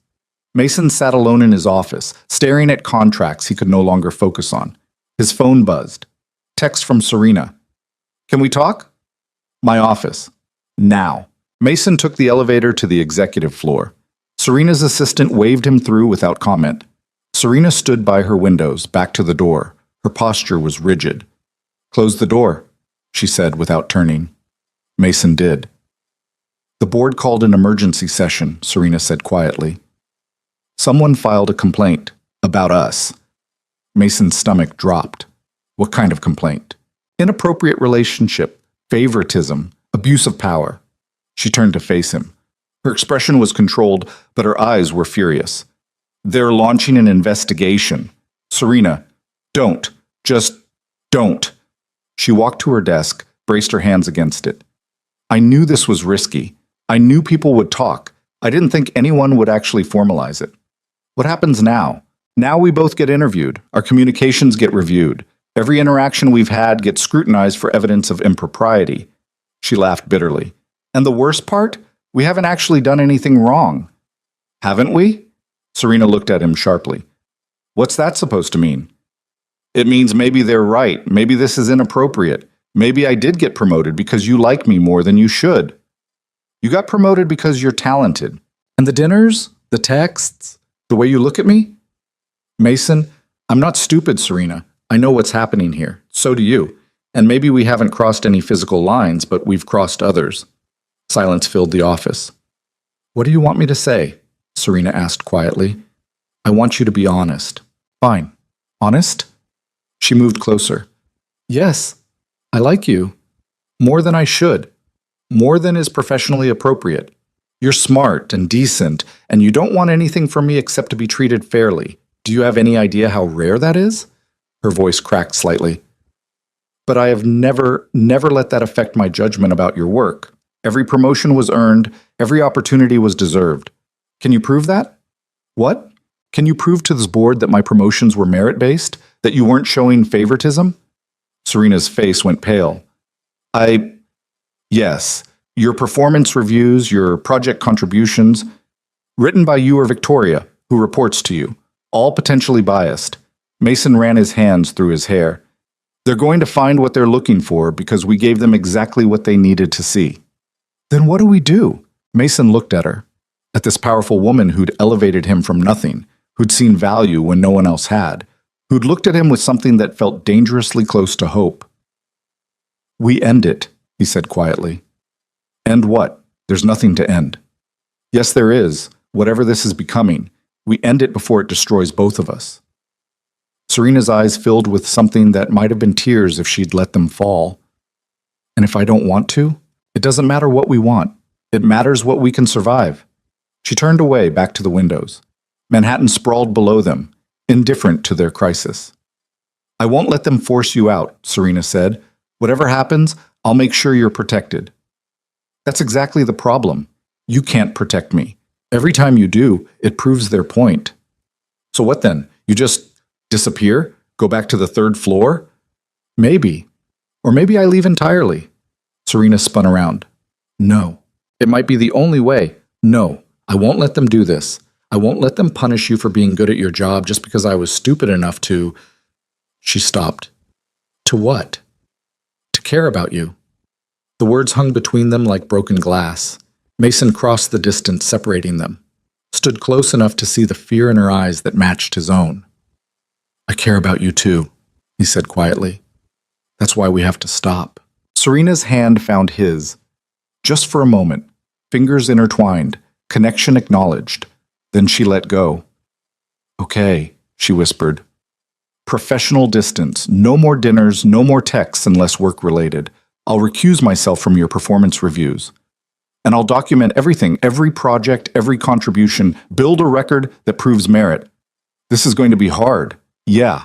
They stood together in the fading afternoon light, two people caught in a situation neither of them had intended but both had created. Mason, yeah? For what it's worth, I don't regret noticing you. He smiled sadly. I don't regret being worth noticing. Mason left her office and took the stairs down to the 9th floor because he needed time to think, to process, to figure out how the hell he was going to survive this. By the time he reached his desk, 3 people had already walked past without making eye contact. The investigation had begun, and Mason Reed, who'd spent 4 years being invisible, was about to learn that being seen came with a price he wasn't sure he could afford to pay. The investigation took 3 weeks to feel real and only 3 days to become unbearable. Mason's first interview happened on a Thursday afternoon in a conference room that smelled like fear and expensive leather. 2 people from HR sat across from him with recording devices and carefully neutral expressions. A lawyer from the firm's legal department took notes by hand. Mr. Reed, can you describe the nature of your relationship with Ms. Vaughn? Professional. Have you ever socialized with Ms. Vaughn outside of work? Mason's throat tightened. Yes. How many times? Twice. Dinner events. One was a client gathering at her apartment. The other was a restaurant meeting to discuss projects. Were these events attended by other employees? The first one, yes. The second one, no. The HR director, a woman named Patricia Chen, made a note. Did you feel obligated to attend these events? No, I was invited. I accepted. Did Ms. Vaughn ever make you feel that declining would impact your career? No. Has Ms. Vaughn ever made advances toward you of a romantic or sexual nature? Mason's hands clenched under the table. No. Has she ever touched you inappropriately? No. Have you ever touched her inappropriately? No. The questions continued for 90 minutes. Each one felt designed to trap him, to extract some admission that would confirm what they'd already decided was true. When it finally ended, Patricia handed him a document. Please review and sign. Standard acknowledgement that you've been interviewed. Mason scanned it. The language was clinical, sterile, reduced 3 weeks of his life to bullet points and timestamps. He signed. Walking back to his office, Mason passed Victoria in the hallway. She didn't speak, but her expression said everything. Sympathy mixed with warning. This was going to get worse before it got better. That evening, Mason picked up Emma from school and took her to the diner with the broken neon sign. She ordered pancakes even though it was dinner because sometimes you needed small rebellions. "Daddy, why do you look sad all the time now?" Mason forced a smile. "I'm not sad, Bug." "Yes, you are. You've been sad for like 100 days. It's only been a few weeks. That's 100 days in kid time." Despite everything, Mason laughed. Kid time moves faster? Way faster. That's why summer feels like forever, but school feels like 5 minutes. That's actually pretty smart. Emma shrugged, cutting her pancakes into precise squares. "I'm good at noticing things." "You are." "So what's wrong?" Mason considered lying, considered deflecting. Emma was 7. She didn't need to know about board investigations and workplace rumors and the fact that her father might lose everything he'd just gained. But she was also perceptive enough to see through bullshit, even if she couldn't name it yet. "Work is complicated right now," Mason said carefully. "Some people think I got my new job for the wrong reasons." "What reasons?" "They think my boss likes me too much, that she gave me opportunities because we're friends, instead of because I earned them." Emma frowned. "Did you earn them?" "I think so, but it's hard to prove." "That's dumb. If you did good work, that's proof." Adults make things more complicated than they need to be. Adults are weird. Emma took a huge bite of pancake. "Do you like your boss?" The question caught Mason off guard. "What?" "Your boss, the lady who invited us to dinner. Do you like her?" "She's nice." "That's not what I asked." Mason looked at his daughter, 7 years old and reading him like a book. "Yeah," he said quietly.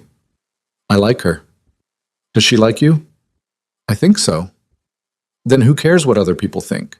"It's not that simple." "Why not?" "Because careers could be destroyed. Because reputations mattered. Because the world didn't operate on the logic of 7-year-olds who saw things in binary terms of right and wrong. Because grown-up relationships are messy," Mason said finally. Emma considered this while chewing. "Is she pretty?" "Emma, Mom was pretty. I saw pictures." Mason's chest tightened. "Yeah, Mom was beautiful." "Do you think about her still?" "Every day." "Me too." Emma's voice got quieter, but it's getting harder to remember her face. Like, I know what she looked like in pictures, but I can't remember what she looked like when she was just being Mom. Mason reached across the table and took Emma's small hand. "That's normal, Bug. It's been 3 years. Does that mean I'm forgetting her?" "No, it means you're growing up. Memories change. That's okay." Emma nodded, but her eyes were wet. She blinked rapidly, fighting tears she'd learned not to show. They finished dinner in quieter tones. Mason paid with cash this time, avoiding the credit card that was already carrying too much weight. Driving home, Emma fell asleep in the back seat. Mason carried her upstairs, put her to bed, and sat in the kitchen with his laptop reviewing every email, every document, every interaction he'd had with Serena since the elevator, building his defense. The second interview came the following Tuesday. Same room, same people, harder questions. "Mr. Reed, we've reviewed your communication with Ms. Vaughn. There are several text messages that seem to blur professional boundaries." Mason's pulse quickened. "Such as?" Patricia pulled up a printed transcript. "Ms. Vaughn texted you on November 18th at 9:47 p.m. saying, 'Thank you for coming tonight. Emma is lovely. See you around the office.' Your response was, 'Thank you for having us.' This was after a social event at her residence. A work event with clients. At 9:47 p.m. on a Saturday, she's thanking you for bringing your daughter and commenting on her personally. That doesn't strike you as outside normal supervisor-employee communication?" She was being polite. On November 23rd, Ms. Vaughn texted you at 11:15 p.m. saying, "Can we talk? My office. Now." You responded immediately. This was regarding the board complaint. Why would she contact you at that hour about a sensitive personnel matter instead of going through proper HR channels? Mason felt the trap closing. "She wanted to inform me directly. That's a violation of protocol. The CEO should not be directly communicating with an employee under investigation, especially at night, especially via personal cell phone. I didn't know that was against protocol." "Ignorance doesn't excuse the behavior, Mr. Reed." The lawyer made more notes. Patricia flipped to another page. "Let's talk about your promotions. In the span of 2 weeks, you went from mid-level financial analyst to strategic operations. a jump that typically takes years. Can you explain why Ms. Vaughn felt that acceleration was warranted? I proved my value. I saved the meridian pitch, identified the Jakarta currency risk, corrected the Hartwell projections, all of which earned you visibility with Ms. Vaughn personally, after which you were rapidly promoted. Patricia's expression was neutral, but her tone was sharp. To an outside observer, this pattern suggests favoritism, or competence being recognized. Then why weren't other qualified analysts given the same opportunities? Mason had no answer for that. The interview lasted 2 hours.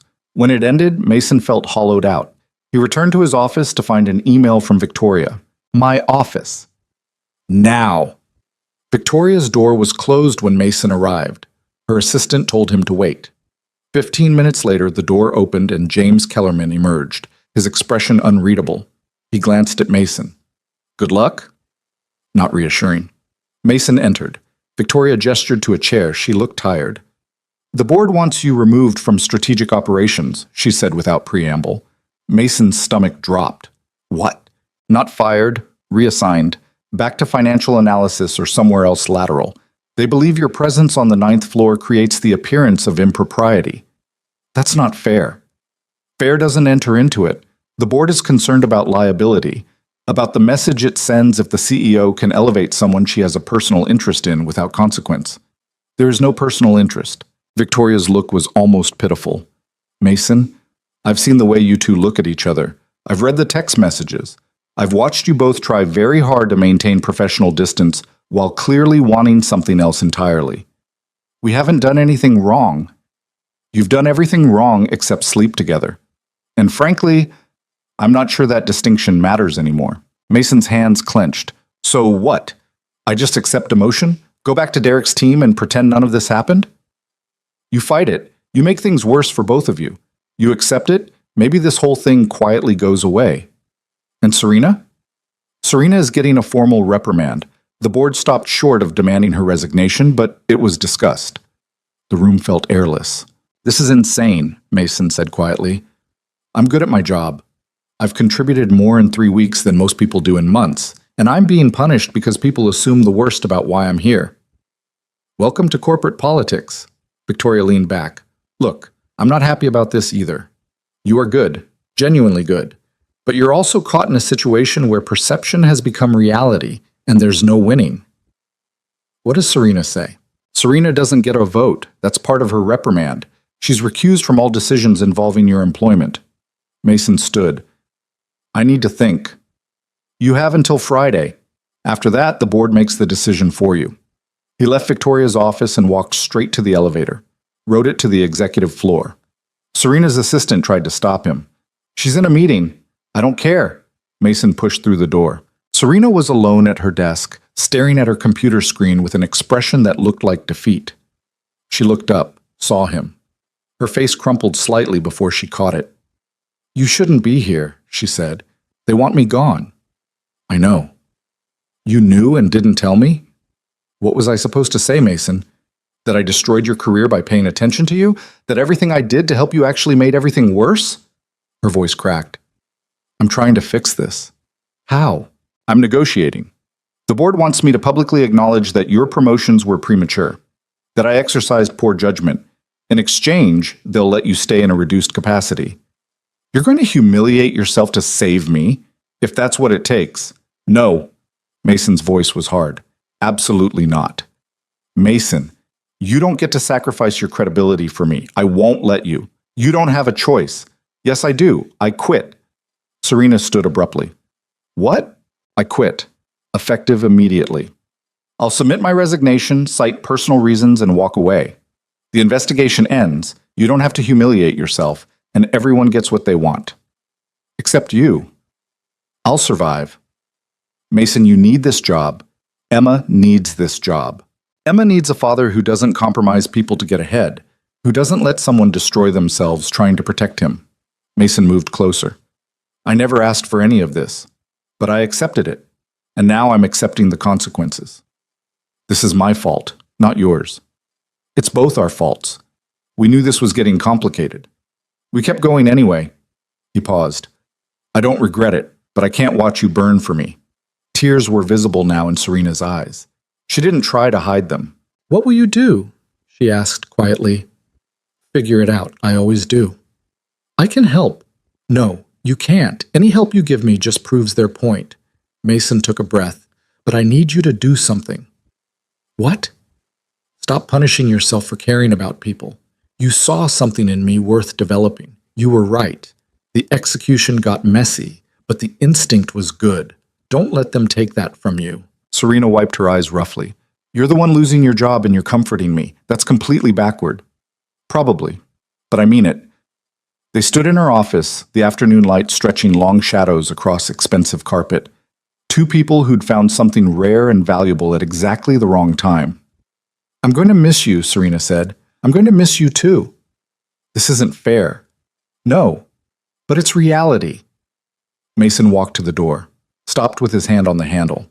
"For what it's worth," he said without turning around, "you made me feel visible for the first time in years. Whatever happens next, I'm grateful for that." He left before she could respond.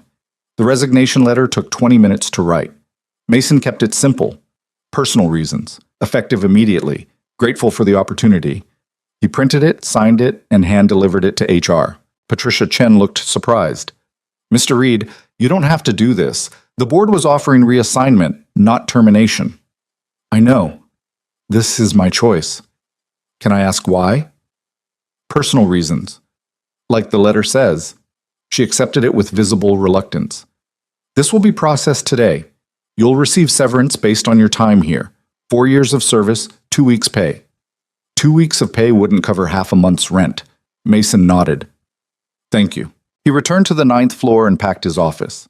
The same cardboard box from 3 weeks ago, still barely filled. Tom Garrison appeared in the doorway. "I heard. News travels fast. People are saying you resigned to protect Serena." "People say a lot of things." Tom stepped inside, lowered his voice. "For what it's worth, I think you got screwed. You were good at this job, better than most people who've been here for years." "Thanks." "What will you do now?" Mason looked at the box. 4 years at Weston and Burger. 3 weeks at the top. All of it fitting into one container that weighed almost nothing. "Find something else," he said. "I've done it before." Tom offered his hand. "Good luck." They shook. Tom left. Mason finished packing. Victoria appeared as he was taping the box closed. "You're really doing this," she said. "Yeah." "You could fight it. Challenge the board's decision. Claim wrongful termination." "I resigned. Nothing wrongful about it." "Mason, I appreciate everything you tried to do, Victoria. I really do. But this is the right call." She studied him. "You're doing this for her, aren't you?" Mason didn't answer. Victoria sighed. "You're either incredibly noble or incredibly stupid. I haven't decided which." "Probably both." She almost smiled. "If you ever need a reference, call me. I'll tell the truth. You're one of the smartest people I've worked with, and this company is worse off without you." "Thank you." Victoria left. Mason picked up his box and walked through the 9th floor one last time. People watched from their offices. Some looked sympathetic. Others looked relieved. He took the elevator to the lobby, walked out into December cold. Manhattan rushed past, indifferent as always. His phone buzzed. Text from Serena. "Please don't do this." Mason typed back. "Already done. I'm sorry." "Don't be. This was my choice." "What happens now?" Mason looked at the city stretching endlessly in every direction. Millions of people living millions of lives, most of them struggling just like him. "Now I figure out what comes next," he typed. He put the phone in his pocket and started walking. He'd take the subway home, pick up Emma from school, figure out how to tell her that Daddy lost another job. But first he just walked. The city moved around him, lunch crowds and tourists and people who belonged here in ways Mason never quite had. 3 weeks ago, he'd been invisible. 2 weeks ago, he'd been elevated. Today, he was unemployed. The irony wasn't lost on him. His phone buzzed again. Different number. Unknown. "Mr. Reed, this is Richard Hastings from Meridian Industries. We were very impressed with your work on our pitch. I'd like to discuss a potential opportunity. Are you available for coffee this week?" Mason stopped walking. Read the message 3 times. Meridian Industries. The client whose deal he'd saved. They were offering him a job. He typed back, "Yes." "When?" "Tomorrow, 10 a.m. I'll send details." Mason stared at his phone. The universe was either very kind or very cruel, and he hadn't figured out which yet. Another text arrived. This one from Serena. "Did Meridian just contact you?" "How did you know?" "Because I called Richard this morning and told him you were available. I gave him your number. I hope that's okay." Mason closed his eyes. Of course she had. Even now, even after everything, she was still trying to help him. "You didn't have to do that," he typed. "Yes, I did. You deserve opportunities, even if I can't be the one giving them to you anymore." "Thank you. Don't thank me. Just be brilliant, like I know you are." Mason put the phone away. The cardboard box felt lighter somehow. Tomorrow he'd meet with Meridian, see what they offered, start rebuilding from rubble. Tonight he'd pick up Emma, make dinner, help with homework, and pretend everything was fine, because that's what parents did. They absorbed the impact so their kids didn't have to. Emma was waiting outside school when Mason arrived, talking animatedly with another girl about something involving unicorns. She saw him and ran over. "Daddy, guess what?" "What?" "Mrs. Patterson said my solar system project was the best in class. She's going to display it in the hallway." Mason's throat tightened. "That's amazing, Bug." "Are you proud?" "So proud." Emma beamed. They walked to the subway together, her small hand in his. "Daddy?" "Yeah." "Did you have a good day?" Mason thought about resignation letters and board investigations and careers that ended before they really began. About Serena's tears and Victoria's sympathy and the way everything he'd built had collapsed in 3 weeks. Then he looked at his daughter who'd built Saturn out of styrofoam and wire and determination. "You know what?" he said. "Yeah, I had a good day." Emma squeezed his hand. "Good. You deserve good days." If only that was how the world actually worked. That night, after Emma went to sleep, Mason sat at his kitchen table with his laptop and updated his resume. 4 years at Weston and Berger. 3 weeks in strategic operations. How did you explain that gap without explaining everything? He wrote and deleted a dozen versions before settling on something vague and professional. Then he researched Meridian Industries, mid-sized company, growing fast, specializing in sustainable technology, good reputation, decent salaries. Nothing like Weston and Berger, but maybe that was good. Maybe he needed to be somewhere that didn't come with elevators and powerful women and complications he wasn't equipped to handle. His phone buzzed. Text from Rebecca. "I heard you quit. Are you okay?" "I'm fine." Liar. "Want to talk?" "Not really." "Okay, but I'm here if you change your mind." And Mason? For what it's worth, everyone on the 3rd floor knows you earned every opportunity you got. The people who matter know the truth. Thanks, Beck. Mason put the phone down and stared at the wall. The apartment felt too quiet, too empty. The kind of empty that reminded him of the year after his wife died, when every room echoed with absence. He thought about Serena alone in her penthouse overlooking Manhattan, wondered if she felt the same emptiness. Probably not. She had her career intact, her reputation bruised but survivable. She'd move forward because that's what powerful people did, and Mason would move forward because he didn't have any other choice. That's what invisible people did. They survived. Friday morning, Mason met Richard Hastings at a coffee shop near Bryant Park. Richard was mid-40s, sharp-eyed, the kind of person who evaluated you while shaking your hand. "Thank you for meeting," Richard said after they'd ordered. "I'll be direct. Meridian is expanding. We need someone who understands complex financial modeling and isn't afraid to challenge assumptions. Your work on our pitch impressed me. I want to offer you a position as senior financial strategist." Mason's heart rate increased. "That's generous, but I should be transparent. I resigned from Weston and Berger under complicated circumstances." "I'm aware." "You are?" "Serena called me, explained the situation. Board investigation, professional boundaries, perception problems." Richard sipped his coffee. "She also said you were the smartest person she'd worked with and that letting you go was the biggest mistake her company had made in years." "She said that?" "Among other things. She was very convincing." Richard leaned forward. "Look, I don't care about corporate politics or who liked who at your last job. I care about results. Can you deliver them?" "Yes."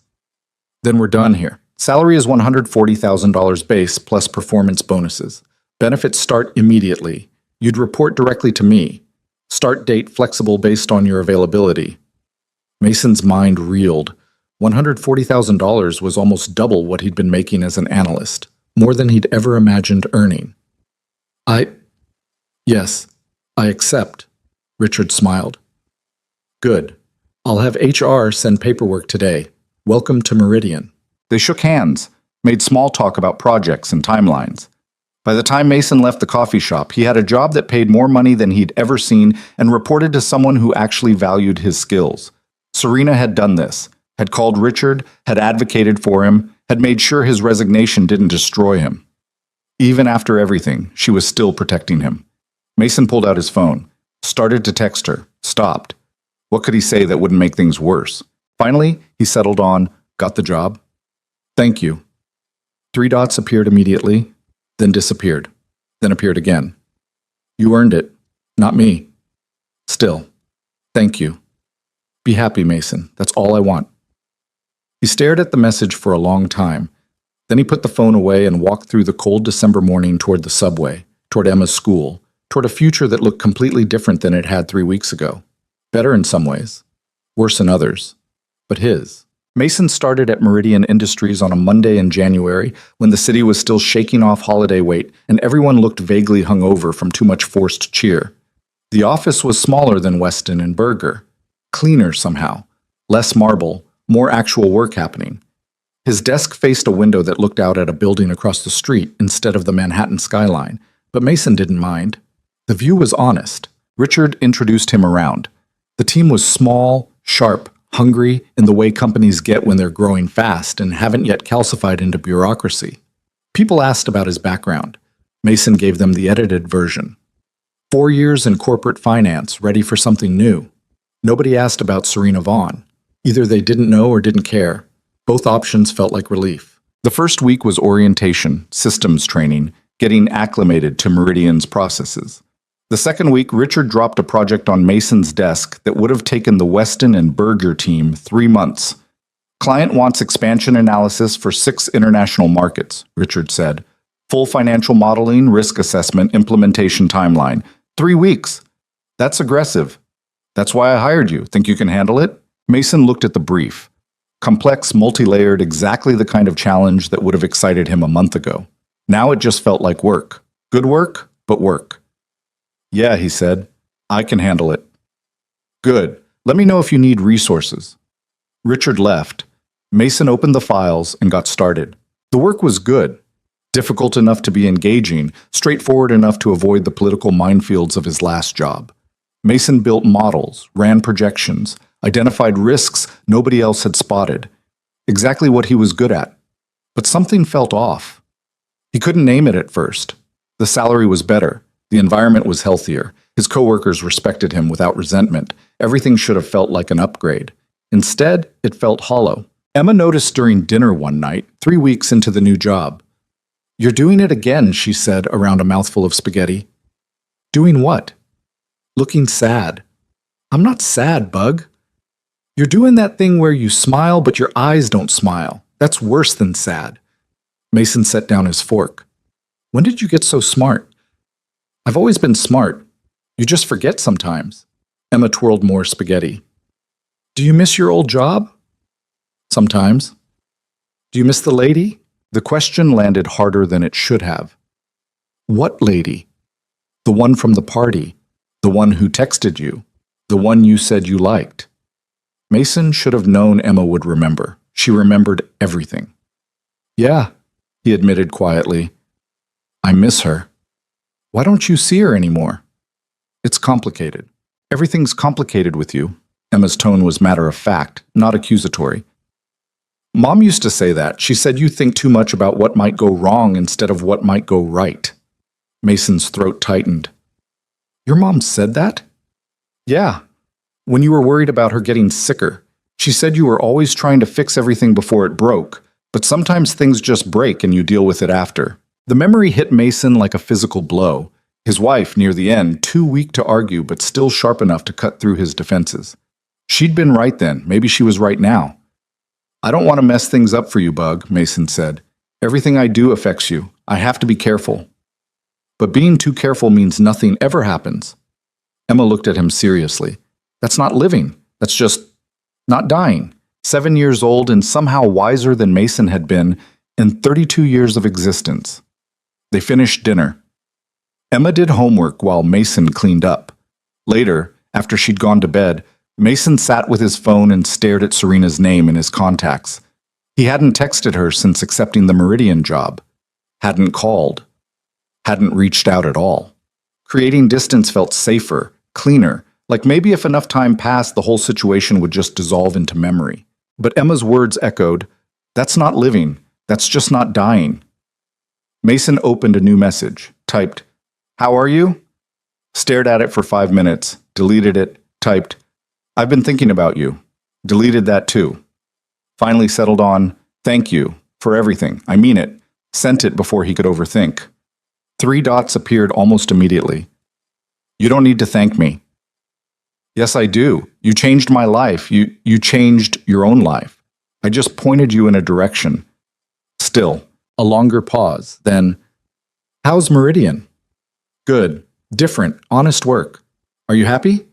Mason looked around his small apartment, at the dishes in the sink and the bills on the counter, and the life that was stable but not particularly full.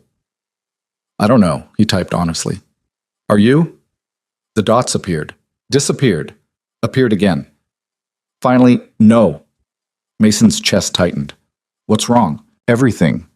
"Nothing. The board is watching everything I do. The company feels hostile. I can't make a decision without second-guessing whether it'll be used against me.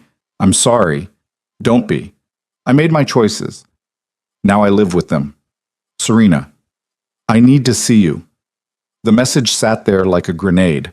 Mason typed, "That's not a good idea, I know. But I need to anyway." "Why?" "Because I can't stop thinking about you. And it's making me insane. Because I wake up every morning in that apartment alone and the first thing I think about is what you're doing. Because I ruined your career and mine, and we never even got to have anything real." Mason read it 3 times. His hands were shaking. "When?" he typed. "Tomorrow? After work? Somewhere quiet. I have to pick up Emma at 6. Before then. 4 o'clock. I'll send an address." "Okay." Mason put the phone down and sat in the darkness of his kitchen, heart racing like he'd just agreed to something dangerous, which, of course, he had. The address Serena sent was for a small wine bar in the West Village, the kind of place that was expensive enough to be private but not flashy enough to attract attention. Mason arrived at 4:15. Serena was already there, sitting in a corner booth that gave her a view of the door. She wore jeans and a sweater, hair down instead of pulled back. She looked younger somehow, more vulnerable. Mason slid into the booth across from her. "Hi," Serena said. "Hi." They looked at each other. Everything Mason had planned to say evaporated. "You look good," Serena said finally. "You look tired." Tactful as always. "I'm not here to be tactful." A server appeared. They ordered wine neither of them would drink much of. The server left. "How's Emma?" Serena asked. "She's good, stubborn, perceptive. Asks questions I don't know how to answer." "Like what?" "Like why I stopped seeing you." Serena's expression shifted. "What did you tell her?" "That it was complicated. She said I think too much about what might go wrong instead of what might go right." "She sounds smart." "She is. Smarter than me, definitely." Their wine arrived. Serena took a small sip, then set the glass down like she'd forgotten what she was doing. "I hate this," she said quietly. "Hate what?" "This distance. This pretending we're just professional acquaintances who had a brief overlap. I hate that I can't call you without wondering if it'll cause problems. I hate that I convinced myself this was the right thing when it feels completely wrong." Mason's fingers tightened around his glass. "What are you saying?" "I'm saying I made a mistake. Letting you go. Convincing myself that protecting our careers was more important than—" She stopped. "Then what?" "Then this. Whatever this is." "Serena, I know it's selfish. I know you have a good job now, a stable situation, no drama. I know I should leave you alone. But I can't."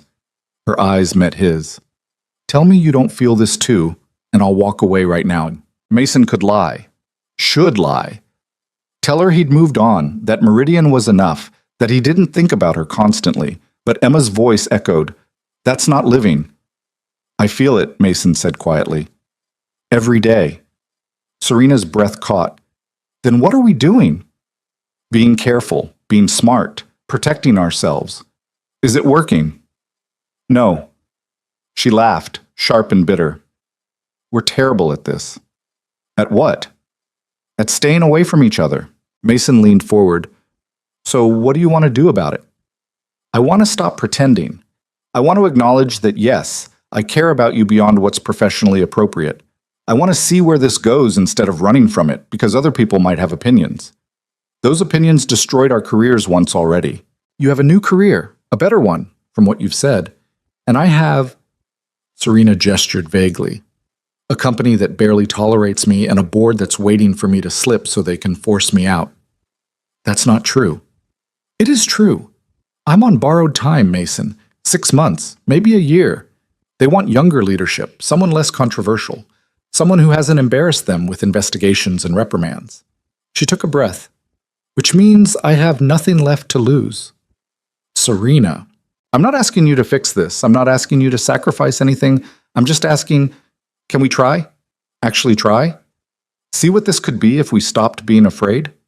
Mason looked at her, at this powerful woman who'd been so afraid in an elevator that she'd counted backwards to stay conscious, who'd elevated him from invisibility, who'd protected him even at cost to herself, who was sitting across from him now asking for something real. Every logical thought in Mason's head said no, said this was reckless and dangerous and would probably end badly, but Emma was right. Being too careful meant nothing ever happened. "Okay," Mason said. Serena blinked. "Okay? Let's try." "Just like that?" "Just like that. But we do it right this time. No sneaking around, no hiding. If we're going to do this, we're honest about it. People will talk. People already talk. At least this time they'll be right." Serena's smile was tentative but real. "What about Emma?" "Emma told me to stop being so careful. I think she'd approve." "You're sure about this?" "No. But I'm sure I don't want to spend the rest of my life wondering what would have happened if I'd been brave enough to try." Serena reached across the table. Mason took her hand. They sat like that for a moment, two people who'd found each other in an elevator and somehow couldn't let go despite everything trying to pull them apart. "So what now?" Serena asked. "Now we figure it out. Together." "I have no idea how to do this. A relationship, I mean. I've never..." She trailed off. "Never what?" "Never felt like this. Like I'd rather risk everything than keep playing it safe. That makes two of us." They finished their wine slowly, made plans that felt both terrifying and exciting. Dinner next week, introducing Emma properly, taking things at whatever pace made sense. When they finally left the bar, evening had settled over the city. Serena's car was waiting, but she dismissed it. "Walk with me?" she asked. They walked through the West Village as lights came on in brownstone windows, talked about work and Emma and everything except the fact that they were holding hands in public where anyone could see. At one point, Serena stopped. They were on a quiet street corner, far enough from crowds to feel private. "I need to tell you something," she said. "Okay. When we were in that elevator, when I was panicking, you said something. You said try counting backwards. Do you remember?" "Yeah." "Nobody had ever helped me through a panic attack before. Most people either ignore it or make it worse by trying too hard. You just knew what to do, knew how to be present without being overwhelming." She paused. "That's when I started falling for you. Not later, not gradually. Right then." Mason's throat was tight. "I didn't know what I was doing. I was just trying to help." "Exactly. You weren't performing or calculating. You were just kind. And I'd spent so long around people who only showed kindness when they wanted something that I'd forgotten what the real thing looked like." "Serena." She kissed him. It was gentle, tentative, the kind of first kiss that happens between people who've been thinking about it for months but weren't sure it would ever happen. When they pulled apart, Serena was smiling, actually smiling. "I should have done that weeks ago," she said. "Probably would have made the investigation more interesting." She laughed. "Come on, I'll walk you to the subway. You don't have to..." "I want to." They walked together through cooling evening air. At the subway entrance, they stopped. "I'll see you this weekend?" Serena asked. "Yeah, Saturday. Dinner, you, me, and Emma." "I'm nervous." "About Emma?" "About everything, but especially Emma. What if she doesn't like me?" "She already likes you. She told me you were pretty." Serena's smile was surprised. "She said that?" "Among other things, she's observant. She'll probably figure out we're together in about 30 seconds. Is that okay? Her knowing?" "She asked me why I didn't see you anymore. I think she'll be happy." They stood together at the top of the subway stairs. People flowed around them, everyone rushing somewhere, no one paying attention. "Thank you," Serena said quietly. "For what?" "For being brave when I couldn't be. For making me believe this is possible." "It is possible. We'll make it possible." She kissed him again. Briefer this time, but no less meaningful.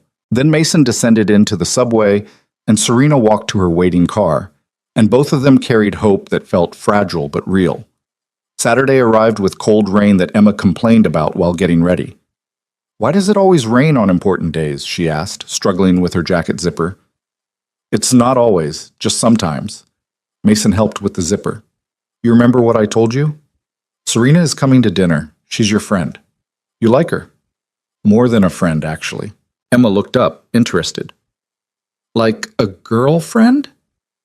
"Maybe. We're figuring it out." "Does that mean she'll come around a lot?" "Probably, if that's okay with you." Emma considered this seriously. "Will she try to be my new mom?" The question hit Mason hard. "No, Bug. Nobody's trying to replace Mom. Nobody could." "Okay, but what if I like her?" "Then that's good. You can like her." "What if she doesn't like me?" Mason knelt down to Emma's level. "She already likes you. She told me so. And anyone who doesn't like you is crazy, because you're the best person I know." Emma hugged him suddenly, fiercely. "I want you to be happy, Daddy." "I am happy. More happy, like when you smile with your whole face." "I'll work on it." They took the subway to the restaurant Mason had picked. Nothing fancy, but nice enough. The kind of place where Emma could order chicken fingers without judgment, and adults could have real conversations. Serena was already there, waiting in the lobby. She wore dark jeans and a simple blue sweater, looking nervous in a way Mason had never seen before. Emma's hand tightened in Mason's. "Hey," Mason said. "Hey." Serena's eyes went to Emma. "Hi, Emma. Remember me?" Emma nodded shyly. "I like your dress. Is that new?" "No, it's from the party at your house." "Oh, right. You looked beautiful then, too." Emma smiled slightly. The ice was cracking. They were seated at a booth. Emma slid in first, then Mason, then Serena across from them. The server brought menus and crayons. "So," Serena said after they'd ordered. "Emma, your dad tells me you're really good at science." Emma shrugged. "I'm okay." "She built a model of Saturn that won her class competition," Mason added. "That's impressive. Saturn's the one with the rings, right?" Emma looked at Serena like she'd said something incredibly stupid. "All the gas giants have rings. Saturns are just the biggest and most visible." "I didn't know that." "Most people don't. That's why I put it in my presentation." Serena smiled. "You sound like your dad. He's good at knowing things other people miss too. He's smart, but he forgets to do laundry a lot." "Emma," Mason protested. "It's true. We had to wear dirty socks twice last week." Serena laughed. Actually laughed. "Okay, that's pretty bad." "I've been busy," Mason said defensively. "Too busy for laundry?" Emma shook her head. "That's what Sundays are for." Their food arrived. Emma attacked her chicken fingers with serious focus. Serena picked at a salad. Mason tried to eat normally and failed. "Can I ask you something?" Emma said suddenly, looking at Serena. "Sure." "Are you going to date my dad?" Serena glanced at Mason. He nodded slightly. "I'd like to," Serena said carefully. "If that's okay with you." "Do you like him?" "Very much." "He likes you too. He told me." "He did?" "Yeah, he said you're smart and pretty, and you make him not feel invisible." Emma paused. "What does that mean?" Serena's eyes were suddenly wet. "It means your dad is really special, and sometimes special people don't get noticed the way they should. I noticed him, and I'm glad I did." Emma nodded slowly. processing. Okay, you can date him, but you have to be nice to him. He's had a really hard time since Mom died. Emma, Mason's voice cracked. It's true, Daddy. You have, and you deserve someone nice. Emma looked at Serena seriously. Are you nice? I try to be. Good, because if you're mean to him, I'll be really mad at you. Serena smiled through tears. That's fair. I promise to be nice. Okay. Emma returned to her chicken fingers like the matter was settled. Mason and Serena looked at each other across the table. Something profound had just happened. Emma had given permission, had drawn boundaries, had protected her father while allowing him space to be happy. 7 years old and somehow understanding exactly what was needed. The rest of dinner was easier. Emma talked about school and dinosaurs and her friend Mia, who had a dog. Serena asked questions and listened genuinely. Mason watched them interact and felt something he hadn't felt in years. Hope that wasn't fragile. Hope that felt solid. After dinner, they walked Emma to the subway despite the rain. Serena had offered her car, but Emma wanted the train because she liked counting stops. At the station entrance, Emma hugged Serena suddenly. I'm glad you're here, Emma said into Serena's sweater. Serena looked stunned. Then she hugged back carefully. I'm glad too. They took the subway home together, all three of them. Emma fell asleep against Mason's shoulder. Serena sat on his other side, her hand finding his. At their stop, Mason woke Emma gently. Serena helped carry Emma's jacket while Mason carried Emma herself up the stairs and through cold rain to their building. You want to come up? Mason asked. Just for a minute. Serena looked at the building, modest, worn, nothing like her penthouse. Yeah, she said, I'd like that. Mason's apartment looked worse with Serena in it. The furniture was old, the walls needed paint, everything screamed struggling single father. But Serena didn't seem to notice. She looked at the photos on the fridge while Mason put Emma to bed. Pictures Emma had drawn, report cards with good grades, a photograph of Mason's wife he'd finally been able to display again. When Mason returned, Serena was studying the photo. She was beautiful, Serena said quietly. Yeah. You must miss her. Every day. But it's different now, less sharp, more like remembering someone who made everything better. Emma looks just like her. Yeah, but she has my stubbornness. Serena smiled. Lucky girl. They stood in Mason's small kitchen. Rain hit the windows. The radiator clanked. This is my life, Mason said. Small apartment, tight budget, kid who needs attention. It's not glamorous. I don't want glamorous. What do you want? Serena looked at him. This, you, Emma. Something real instead of perfect. It's going to be hard. People will still talk. Your board will have opinions. There will be complications. I know. And you're okay with that? No, but I'm done letting fear make decisions for me. She moved closer. I spent 5 years building a career, sacrificing everything else. And yes, I'm successful. Yes, I'm powerful, but I'm also lonely and tired, and I can't remember the last time I felt actually happy. Until you. Mason pulled her close. She fit against him perfectly. I can't promise this will work, he said. I don't need promises. I need honesty. I need someone who sees me as human instead of a title. I need you to keep challenging me when I'm wrong and supporting me when I'm right. I can do that. Then that's enough. They kissed in Mason's kitchen while rain fell outside and Emma slept in the next room, and the city moved on indifferent to two people finding each other against impossible odds. When Serena finally left, it was late. She'd called her driver, but she lingered at the door. I'll see you tomorrow? She asked. Yeah, coffee. Normal people coffee, not fancy stuff. I can do normal. Can you? She smiled. I'll learn. Mason watched her go down the stairs, then closed the door and stood in his quiet apartment. Everything had changed again, but this time it felt like changing in the right direction. The following Monday, Mason was working on projections for Richard when his phone rang. Unknown number. Mason Reed. Mr. Reed, this is Patricia Chen from Weston and Berger HR. His stomach tightened. Yes? I'm calling to inform you that the board investigation has been officially closed. All findings have been dismissed due to lack of evidence of actual impropriety. Mason sat down. What? The investigation found no policy violations that warranted action. Your resignation is noted as voluntary, and there are no negative marks on your employment record. Why are you telling me this? Ms. Vaughn requested we contact you. She thought you'd want closure. Okay, thank you. Patricia hesitated. Mr. Reed, for what it's worth, I think the board overreacted. Your work was exemplary. I'm sorry it ended the way it did. Me too.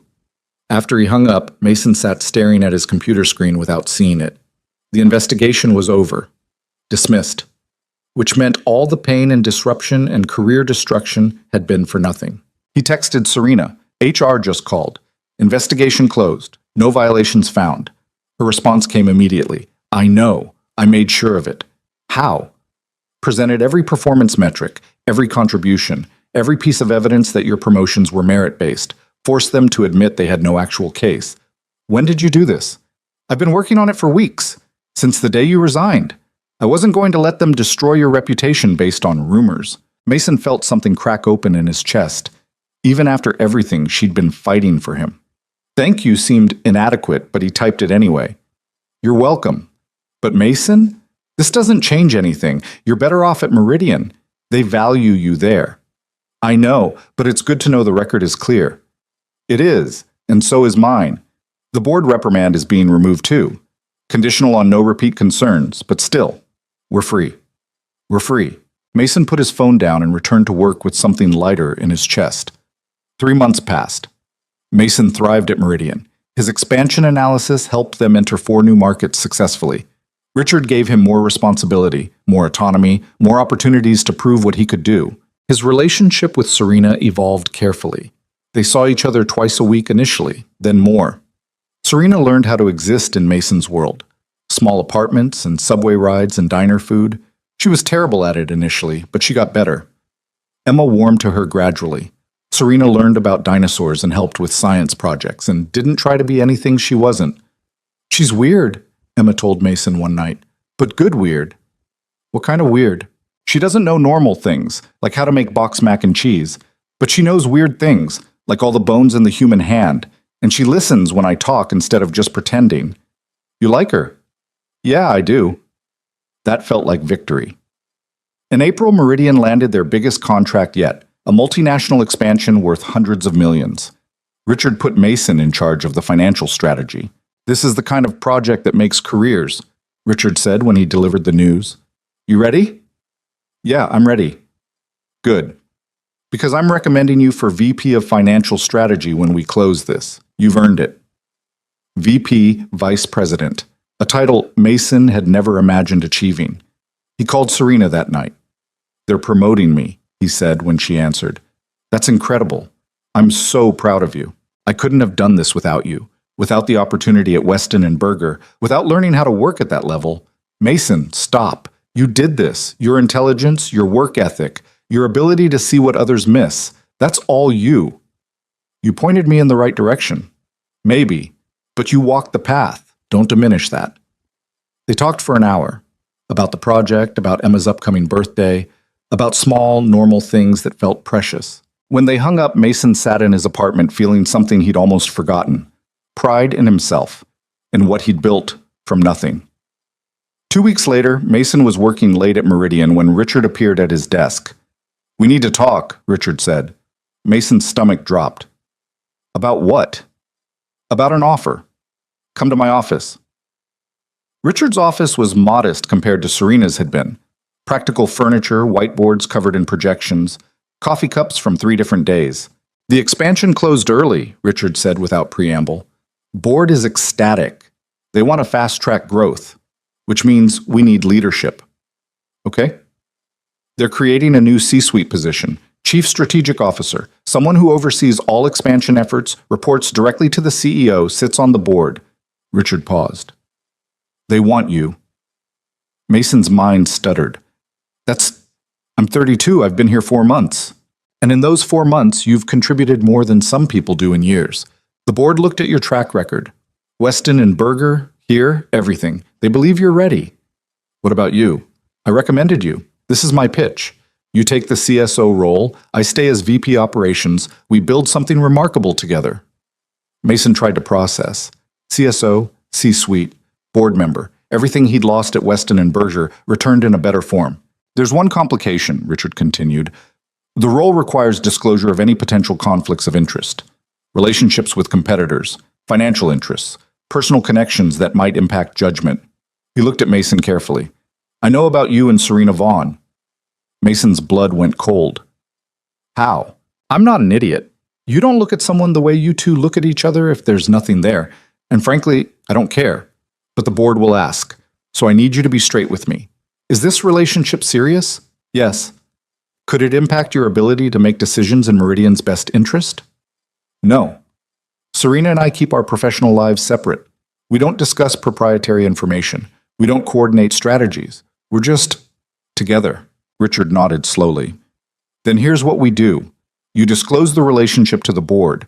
Frame it as personal, not professional. Emphasize the ethics boundaries you maintain. Be transparent. And if they have a problem with it, they won't. You're too valuable. And Meridian isn't Weston and Berger. We care about results, not appearances. Mason took a breath. Okay, I'll do it. Good. Board meeting is next Thursday. Come prepared to present your vision for expansion. And Mason, congratulations. You earned this. That night, Mason told Serena about the offer over dinner at her apartment. Emma was with a babysitter, giving them rare alone time. CSO, Serena said, shaking her head in wonder. That's incredible. They want me to disclose our relationship. How do you feel about that? Nervous, but okay, we're not doing anything wrong. No, we're not. Serena moved closer on the couch.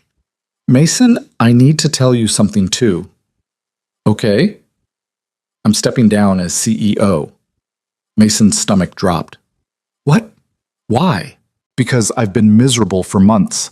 Because the board and I are constantly fighting. Because I'm 30 years old and I've spent the last 5 years building something that makes me successful, but not happy. She took his hand. I'm staying on the board, transitioning to a strategic advisory role. Less operational control, more big picture thinking. It's what I'm actually good at. Serena, I'm not doing this because of you. I'm doing this because it's right for me. But having you in my life, seeing how you've built something you actually care about, it made me realize I was holding on to the CEO title because I thought I had to, not because I wanted to. What will you do? Consult. Maybe start something new. I don't know yet, but I know I'll be happier. They sat together in the quiet of her apartment. Two people who'd found each other in an elevator and somehow navigated every obstacle thrown at them. We're really doing this, aren't we? Mason said. Building actual lives instead of just surviving. Yeah, we are. Think it'll work? I think we'll make it work. Mason kissed her, slow and certain. When they pulled apart, Serena was smiling. You know what I realized? She said. What? That day in the elevator when you told me not to say everything would be fine, you were right. It wasn't fine. It was hard and messy and almost destroyed us both. She paused. But we survived it, and somehow that's better than fine. It's real. Yeah, it is. The board meeting happened on a Thursday that felt like it lasted 3 weeks. Mason presented his expansion vision with confidence he'd earned through months of proving himself, answered questions about markets and risks and implementation. Then came the personal disclosure. I'm in a relationship with Serena Vaughn, former CEO of Weston and Berger. It's personal, not professional. We maintain strict ethical boundaries regarding proprietary information. I'm disclosing this for transparency, not because it impacts my work. The board members exchanged glances. Then the chairman, an older man named Douglas, spoke. Mr. Reed, thank you for your honesty. We appreciate the disclosure. However, we have no concerns. Your work speaks for itself.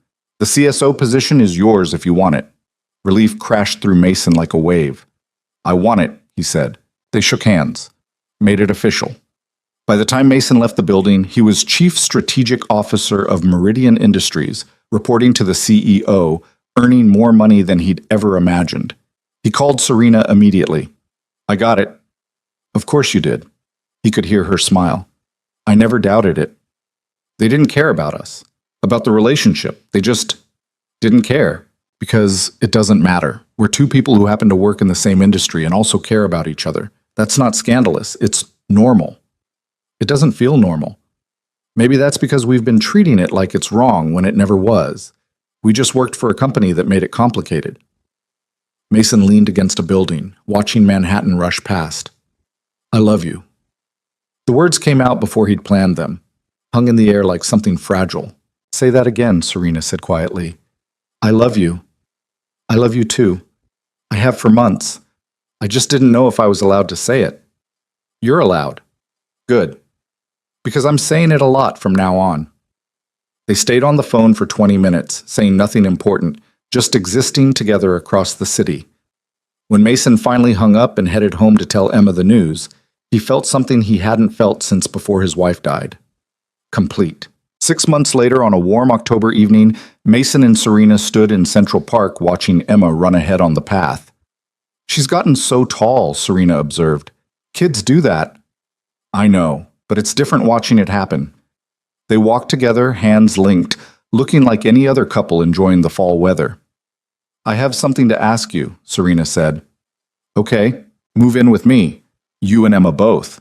The penthouse is too big for one person, and you're there half the time anyway, and I want... She paused. I want us to be a family, real family, not just people who see each other on weekends. Mason stopped walking. That's a big step. I know. Emma would have to change schools. There are good schools near me. Great ones, actually. It would be complicated. Everything's complicated with us. We make it work anyway. Mason looked at Emma, who was trying to climb a tree she definitely shouldn't be climbing. I need to ask her first, he said. Of course. They called Emma over. She arrived breathless and grass-stained. What? Serena has a question for you, Mason said. Serena knelt down to Emma's level. How would you feel about moving into my apartment? You and your dad both.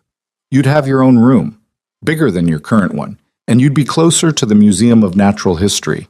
Emma's eyes widened. The one with the dinosaurs. That's the one. Could I visit whenever I want? Whenever you want. Emma looked at Mason. Can we, Daddy? If you want to, but it's a big change. New school, new neighborhood, new everything. But we'd all be together? Yeah, we'd all be together. Emma considered this for maybe 3 seconds. Okay, let's do it, Serena laughed. Just like that? Just like that. You make Daddy happy. I like you. And I really want to be close to the dinosaurs. Well, those are all excellent reasons. They moved in November when the city was preparing for winter and everything felt like transitions. Emma's new room was twice the size of her old one. She filled it with books and science projects and drawings.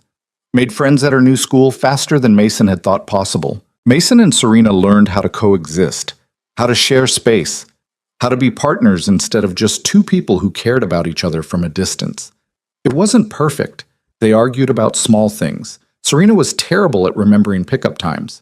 Mason was obsessive about budgets even though money wasn't tight anymore. Emma sometimes missed her old apartment, but they worked through it, together. On Christmas Eve, the three of them sat in the penthouse watching snow fall over Manhattan. Emma was half asleep against Serena's shoulder, fighting to stay awake. I have something for you, Serena said to Mason quietly. We said no presents. This isn't a present. It's a document. She handed him an envelope.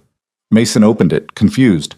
Inside was a contract for a college fund in Emma's name, fully funded, enough to cover any school she wanted, anywhere in the country. Mason's throat closed. Serena, before you argue, listen. I have more money than I'll ever need. You have a daughter who deserves every opportunity.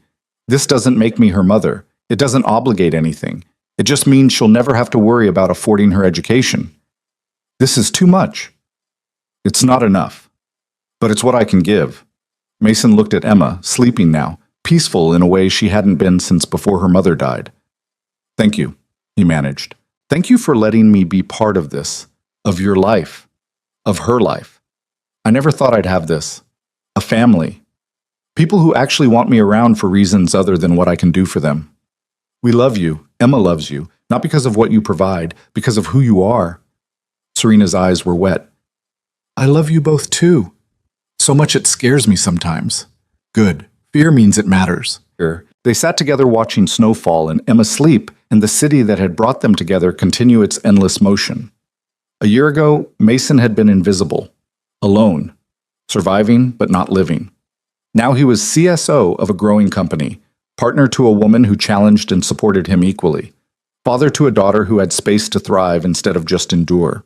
He'd been seen in an elevator, been elevated beyond what seemed possible, been tested and broken and rebuilt. And somewhere in all of it, he'd learned what his wife had tried to tell him near the end.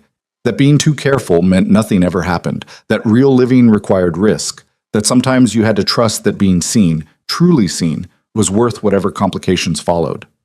Serena's hand found his in the darkness. "Merry Christmas," she whispered. "Merry Christmas." Outside, the city sparkled with lights and possibility. Inside, three people who'd found each other against impossible odds sat together in the warmth of something that finally, blessedly, felt like home. And Mason Reed, who'd spent so long being invisible, finally understood what it meant to be worth noticing. Not because someone powerful had elevated him, but because he'd been brave enough to believe he deserved to be seen.